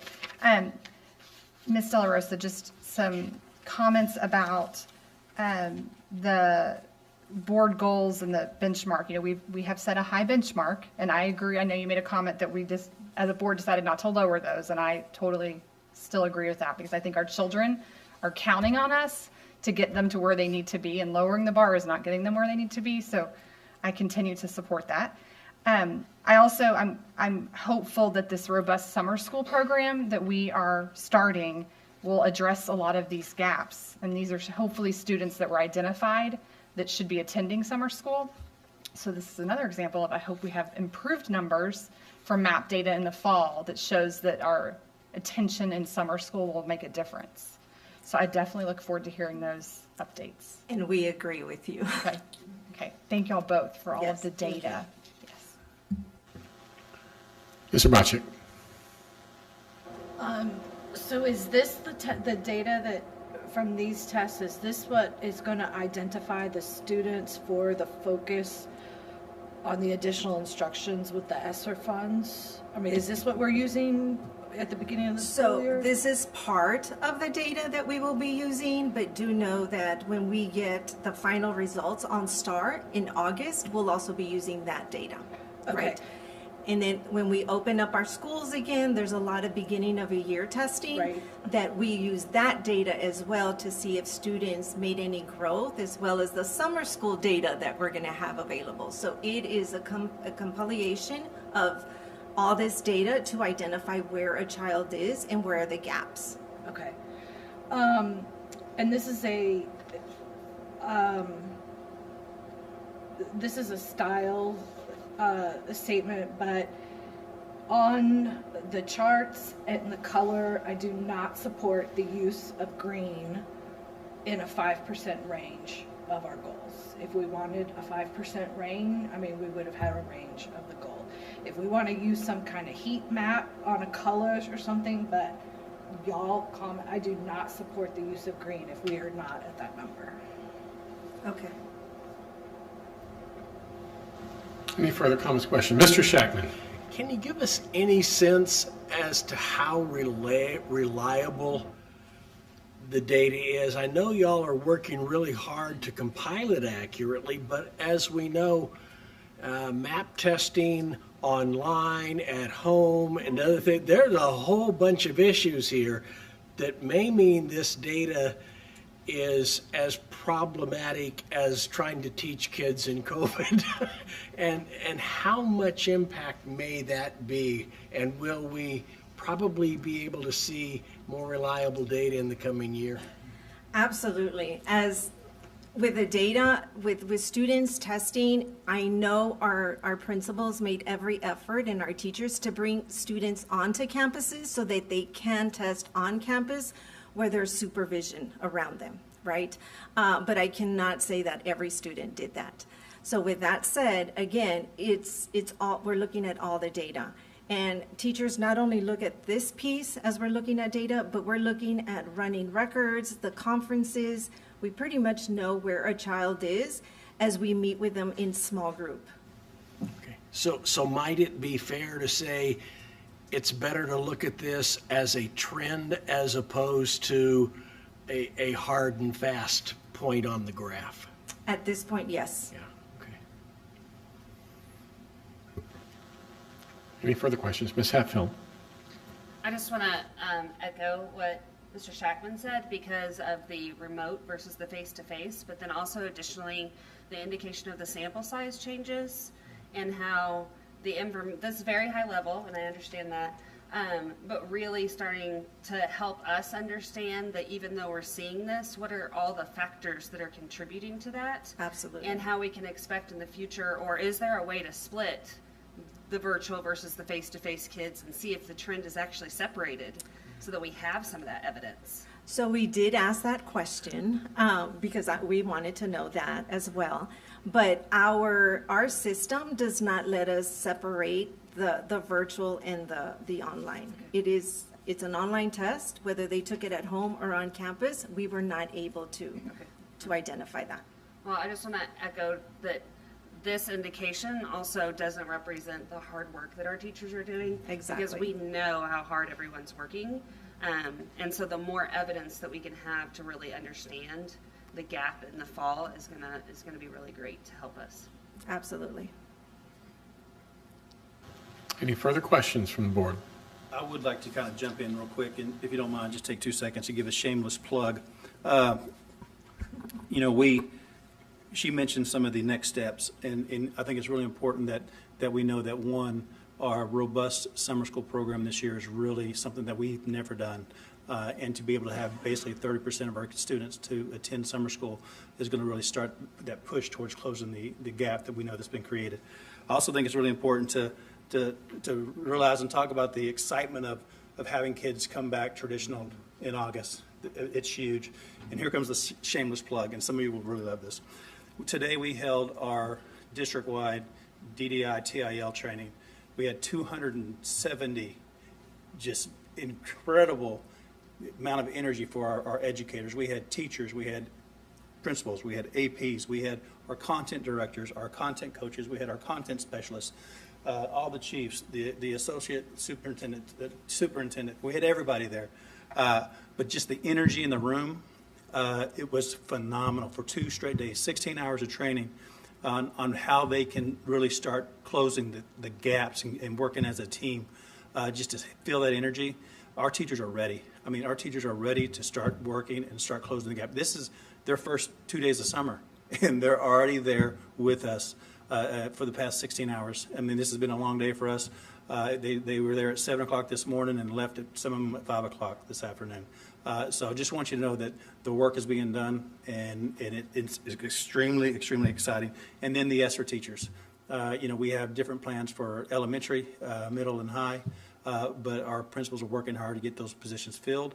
and we're strategically using those positions to where we can help close those gaps. So exciting stuff is coming, and our teachers are excited to face the challenge that they're faced with, and I'll quit talking.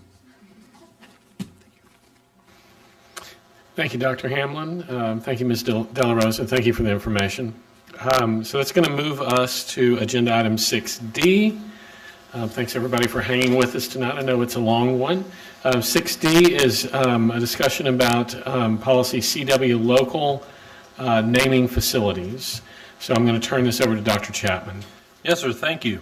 So, the conversation is come up amongst board members about naming of facilities. And so went back to the office and started digging into, well, how do you go about the process of naming such facilities? And guess what?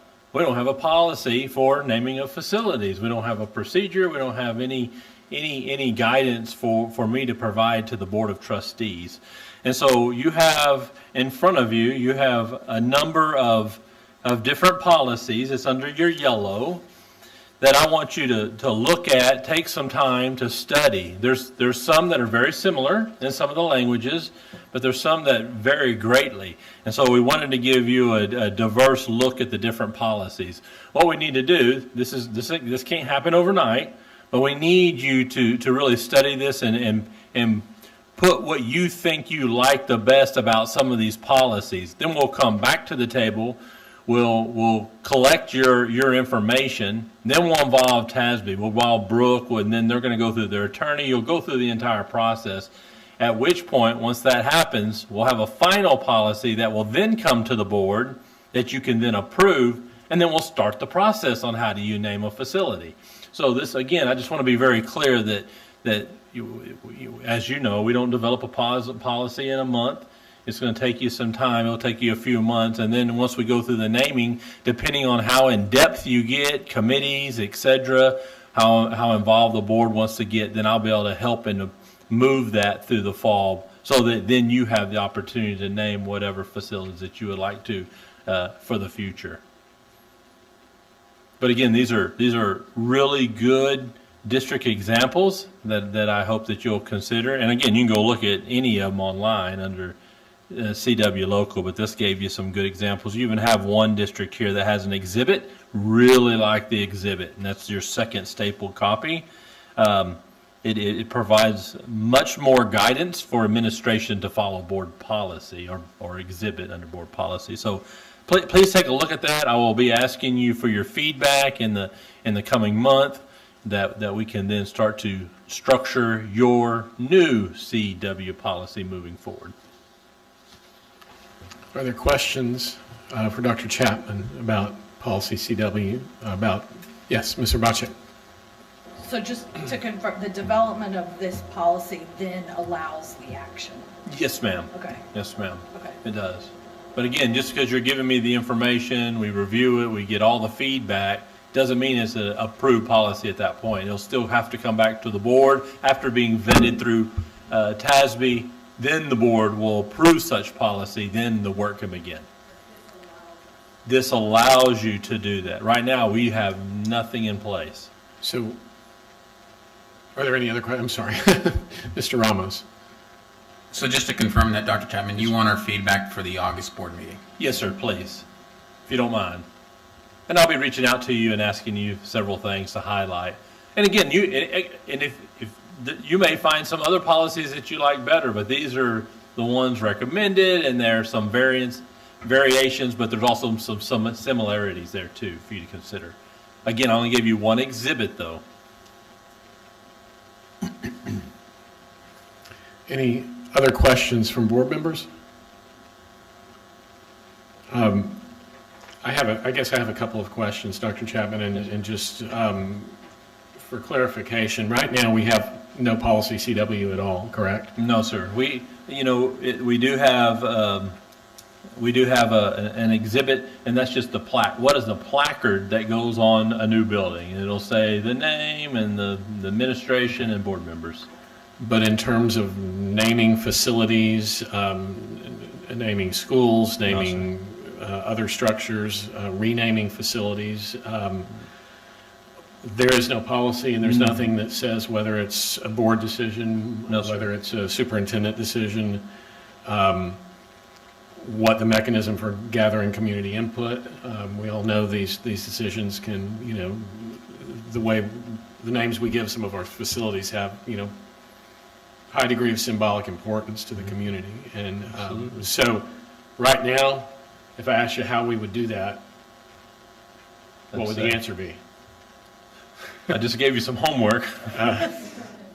But we don't have any guidance. And in former districts, I had very specific, this is what you're going to follow. We involve the community has a stake in it, comes back to the board makes decisions, and we move that forward. So in looking at some of these policies, which you know, I have looked around at some of the different policies, some of the ones that you've pulled, and they include a lot of different things, but most of them include some, you know, form of community input.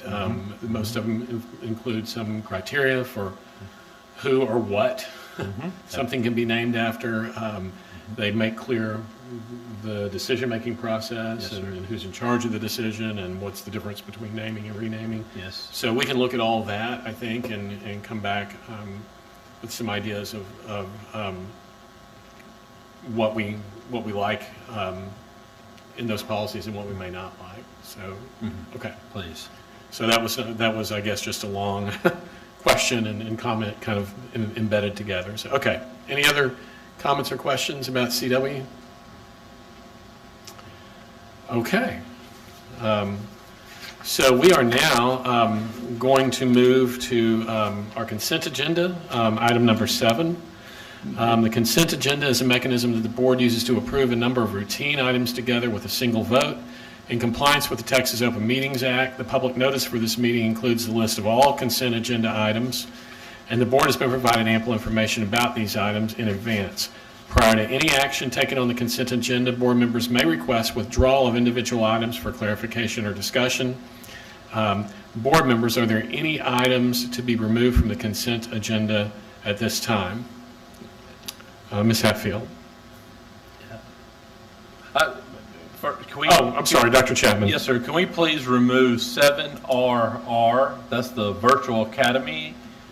We will not take any action on that item, but we need to remove it from the consent. Okay. So 7, Dr. Chapman has asked for item 7RR to be removed because it's the virtual academy. There was no action taken on that.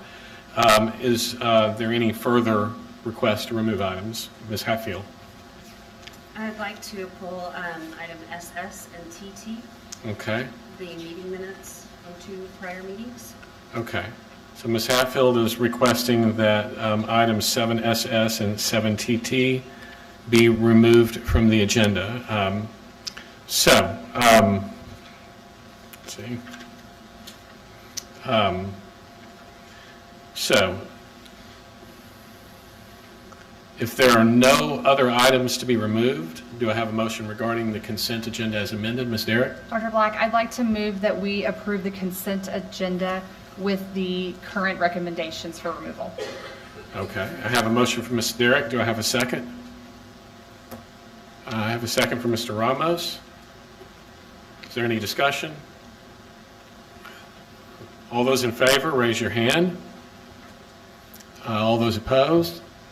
So the motion carries 7 in favor and 0 opposed.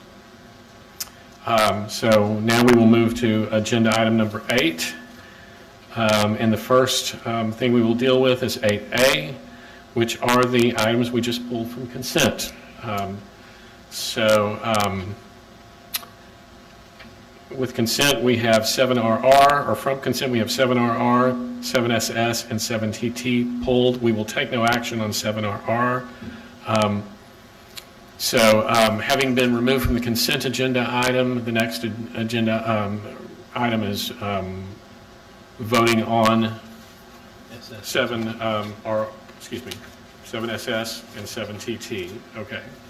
So do I have a motion from anyone regarding 7SS and 7TT? Mr. Shackman. I I think you're going to recuse yourself if I had to guess because you weren't at those meetings. So I think we can do them together. And I would move that we approve 7SS and 7TT as presented. Okay, I have a motion for Mr. Shackman. Do I have a second? A second for Ms. Derrick. Is there any discussion? Okay, all those in favor, raise your hand. All those opposed? Okay, with it looked like a vote of 5 in favor and 0 opposed, the motion carries. You want to say abstain? Oh, and 2 votes abstained. I'm sorry, 2 abstentions. 5 votes in favor, 0 opposed, and 2 abstentions. The motion carries.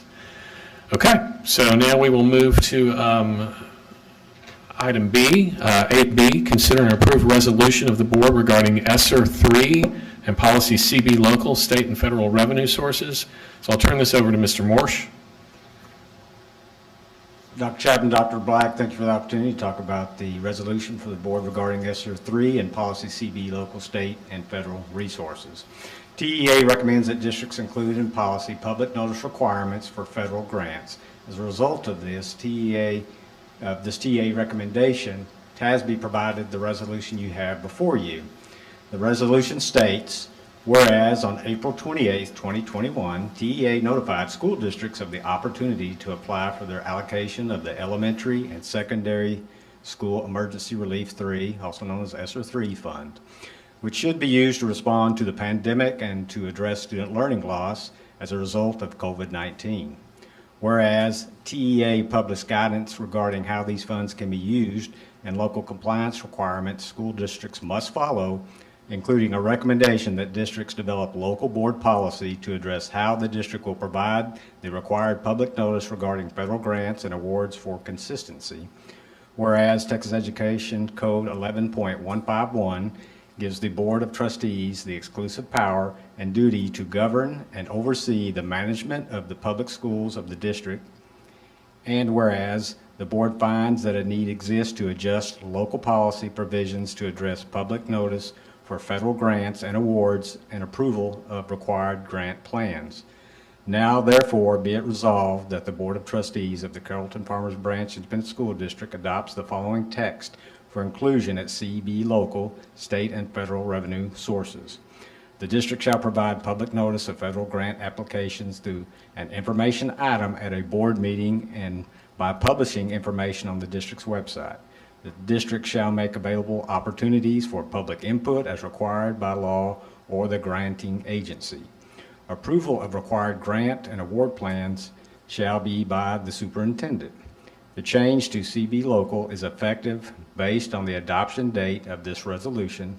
It is recommended the board approve the resolution as presented. Thank you, Mr. Mersch. Do I have a motion regarding this agenda item? Ms. Derrick. I move that we approve the agenda item as presented. Okay, I have a motion for Ms. Derrick. Do I have a second? A second for Mr. Shackman. Is there any, do we need to have any discussion? Any discussion? All those in favor, raise your hand. All those opposed? Okay, by a vote of 7 in favor and 0 opposed, the motion carries. All right. We will move to agenda item C, 8C, consider approve RFP for 2021-04-21 for equity and inclusion services. So I'll turn this over to Dr. Chapman. Yes, sir. Thank you. Part of our priority 1 and our diversity and inclusion services, we put out an RFP. We had a number of vendors that were interested in this service, and the committee is recommending that we go with Creative Energy. And you've heard Creative Energy in NTAASB presentation one evening, and the work that Kim has done through that process. There's going to be a 3-phase process, and it's in the executive summary. First one, they're going to do an audit on our district. So a third-party audit to see where we are and what we need to do to improve. And when they're going to do that over the summer, so as soon as you potentially approve this service tonight, then a third party will come in and then provide a report. And then we'll start our process of our training of principals, leadership, and then on with our teachers, all teachers in this process. And then we'll start on our plan to move that plan forward. Okay. And we'll have a committee, we'll go through the whole process. But CFB ISD is recommending creative energy to move the equity and inclusion process moving forward. Do I have a motion regarding this agenda item? Ms. Derrick. I move that we approve the RFP 2021-4-21 for equity and inclusion consultant services. Do I have a second? Mr. Renteria? I have a second from Mr. Renteria. Is there any discussion? Okay, all those in favor, please raise your hand. All those opposed? Okay, it looks like by a vote of 7 in favor and 0 opposed, the motion carries. So we will move on now to item 8D, consider approve commencing the necessary procurement process to contract for 2023 bond planning services. Mr. Mulrooney, I'll call on you again.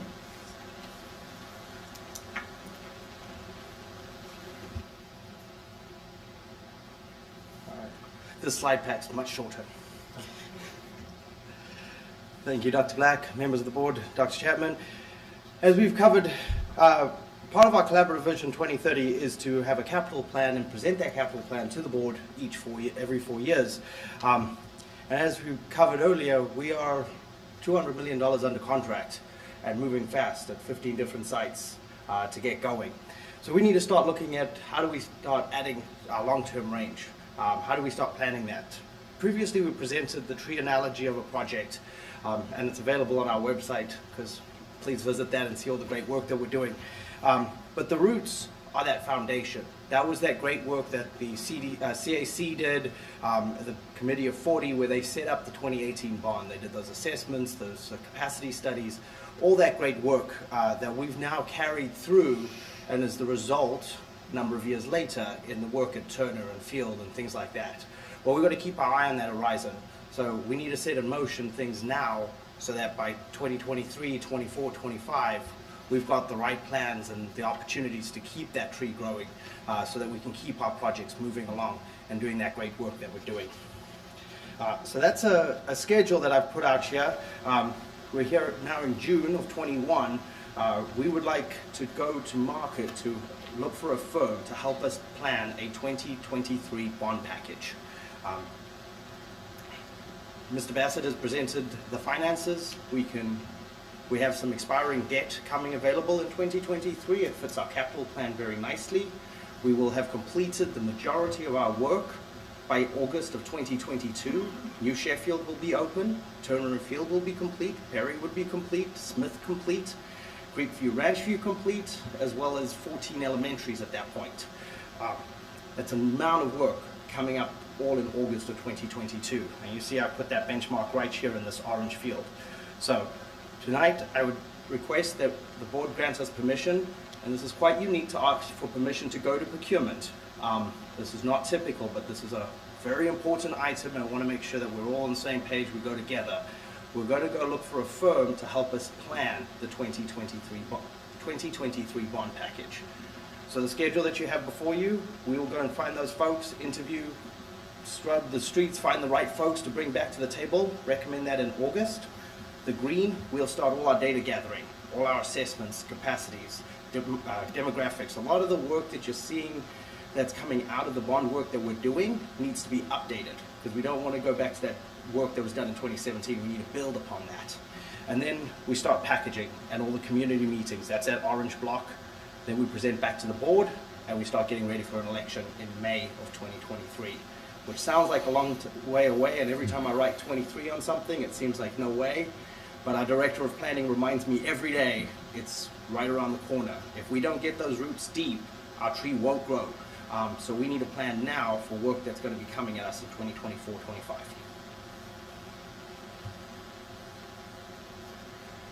Okay.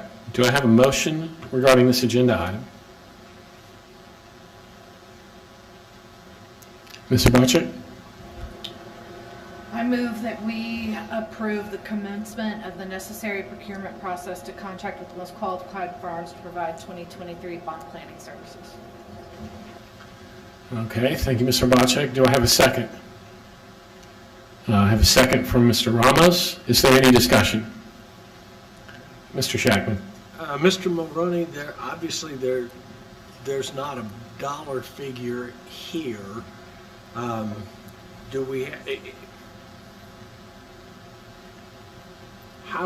do we plan to put that together, and who did it for us before? And I'm surprised that there's not some cost involved in putting this together. I get it that we're going to ask companies to bid to come and work for us, and typically companies will do that without a charge, but this is a pretty complicated process of getting it together, and I'm just a little surprised that there's not some thought process to the cost here. And similar to our construction method, they will bid with a cost proposal of time, services, things that they can do for us. And they will construct that around what we want to deliver. And that will be part of that process. So at this point, we're just looking for the right qualified firm. Fees will be part of that consideration. So they'll present fees on what they think that they need, as well as percentages and hourly rates, etc. And then we'll work with them to see what fits. So once we've got a highly qualified firm at the table, we can work with them, and if we wanted additional videos, well, we can buy additional videos. If we need more marketing or more research or more things, we can buy that as we go. So in August, we'll have a much better idea of that. But right now, we've got to go to the market and just see who's doing this work and what they're costing, and we'll look at all of those things in the scorecard comparison. And we never bring an RFP or RFQ to the board and ask. We're doing that because this is such a big deal, saying, do you actually want us to go out for a 2023 bond? So to answer your question, when we find that firm, you will have all of those answers, where the money's coming from, what it's going to look like, what's the expectation. Then the board would have to approve that again. And then you can say, no, we're not going out for a bond, and we're done. But we just felt that it was important before we put all the energy into this over the summer that you're agreeing for us to consider this idea. Okay, that makes sense. Any thought process to the PR perspective, Don? We're in the middle of a ton of construction. Yeah. Our community said yes a couple of years ago to our current bond. Mm-hmm. And is there any angst or consideration that to start a formal process now? And I realize at some level we have to do that, but what's the PR value or lack of value or whatever relative to jumping in to the deep end of the pool this summer? So again, all we're doing is we're in the planning phases right now. So when you ask the question about PR, great question. This is what we talked through. So when you look at our current 2018 bond, as Mr. Mulroney was saying a moment ago, those will be wrapping up in the fall or winter of 2022. What a great opportunity to finish that. People celebrate the great work of that bond. We do tours, we show everyone this is what our entire district could look like.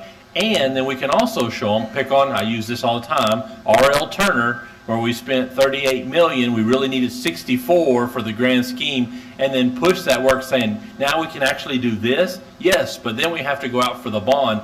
That's where that communication then starts, when we're celebrating the old bond, and if you want to continue this moving forward, the new quote-unquote CFB way, we have to have another $400 million bond to finish what we started. Okay. Ms. Hrbacek.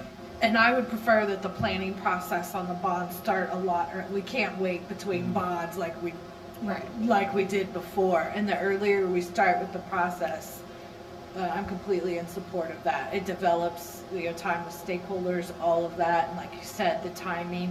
And if at that time, if that board decides it's not right, it's not right. Mm-hmm. Right? Any other comments, questions? Okay. Well, all those in favor, please show by raising your hand. All those against? So it looks like we have a vote of 7 in favor and 0 opposed, so the motion carries.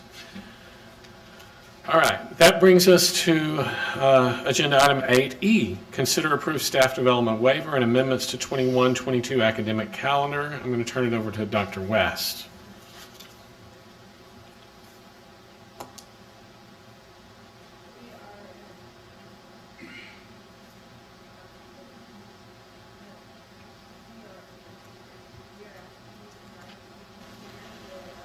It's not working. Tonight, I'll do it. Don't worry about it. Tonight we're asking for the Board of Trustees to consider 3 additional PD waivers. The TEA does allow up to 5. You see the days here. I'm on September 3rd, October 8th, and February 18th. There was a lot of conversation around having the 5 half days as we did in the spring versus full days, and I got a little history lesson on the reasons why we should do full days, and I 100% agree, and I appreciate that education that I was given. But also it gives families also an opportunity, those that want to go on a short vacation too. It's paired up with a holiday, but we desperately need those 3 PD days for the 21-22 school year. If you approve those days, TEA automatically approves that waiver because you are granted up to 5, but board has to approve those. If you do that, then it automatically edits the current calendar, the calendar the Board of Trustees approved back in January. So that would be that edit. Okay. Do I have a motion regarding this item? Ms. Obrachek. I move that we approve the submission of the TEA waiver and amendments to the 2021-2022 academic calendar. Okay. Do I have a second? We have a second from Ms. Derrick. Is there any discussion? All right. All those in favor, raise your hand. All those opposed, raise your hand. With a vote of 7 in favor and 0 opposed, the motion carries. Okay. We are now to agenda item number 9. This is a closed meeting as authorized under Texas Government Code, including but not limited to Section 551.071, consultation with attorney, 551.072, real property, 551.074, personnel matters, 551.076, security devices, 551.082, school children employees disciplinary matter or complaint, 551.0821, personally identifiable student information, or 551.084, investigation. Item 9A, pursuant to Section 551.071 of the Texas Government Code, consultation with district's legal counsel regarding legal and procedural matters related to sale of real estate. And also item 9B, pursuant to 551.072 of the Texas Government Code, real property, deliberation regarding potential sale of real property described as Lot 1, Block A of Prince of Peace Lutheran Church Edition, in addition to the City of Carrollton, Denton County, Texas, according to the plat thereof, recorded in Cabinet G, page 321, Plat Records, Denton County, Texas, known as 2115 East Frankfort Road, Carrollton, Texas. Audience members are welcome to remain in the boardroom as board members recess and move into room 4 for deliberations. The time is now 10:55 p.m. and we will adjourn into private session.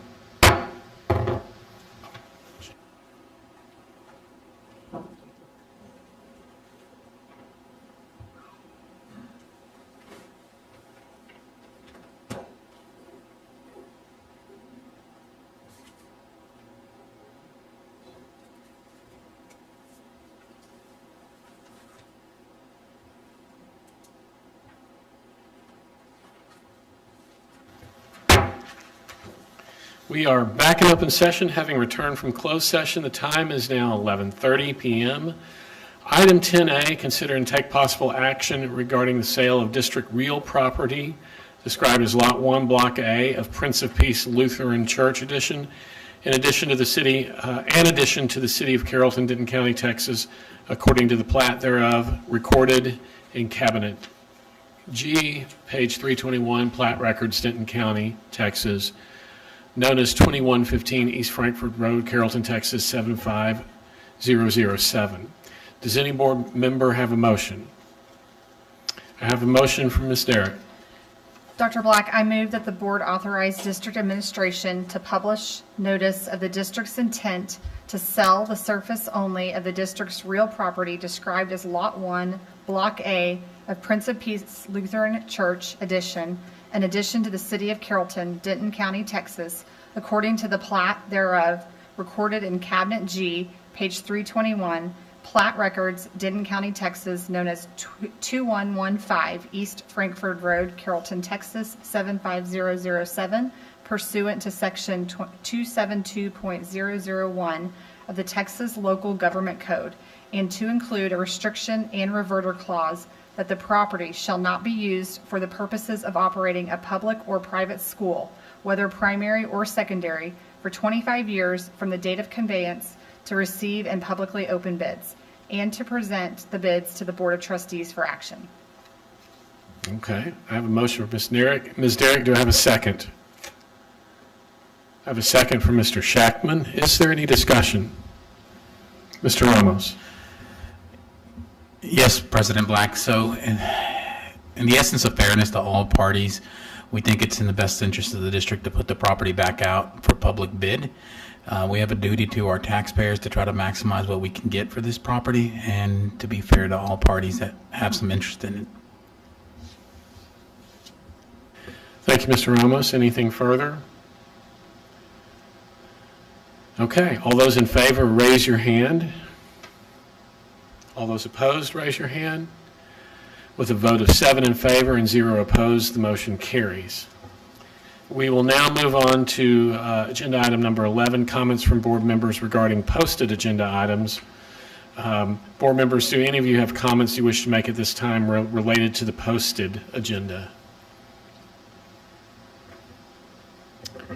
Hearing none, that brings us to the end of our agenda, item number 12, which is adjournment. So it is 11:33, and we are now adjourned for the evening. Thank you all so much for your time tonight.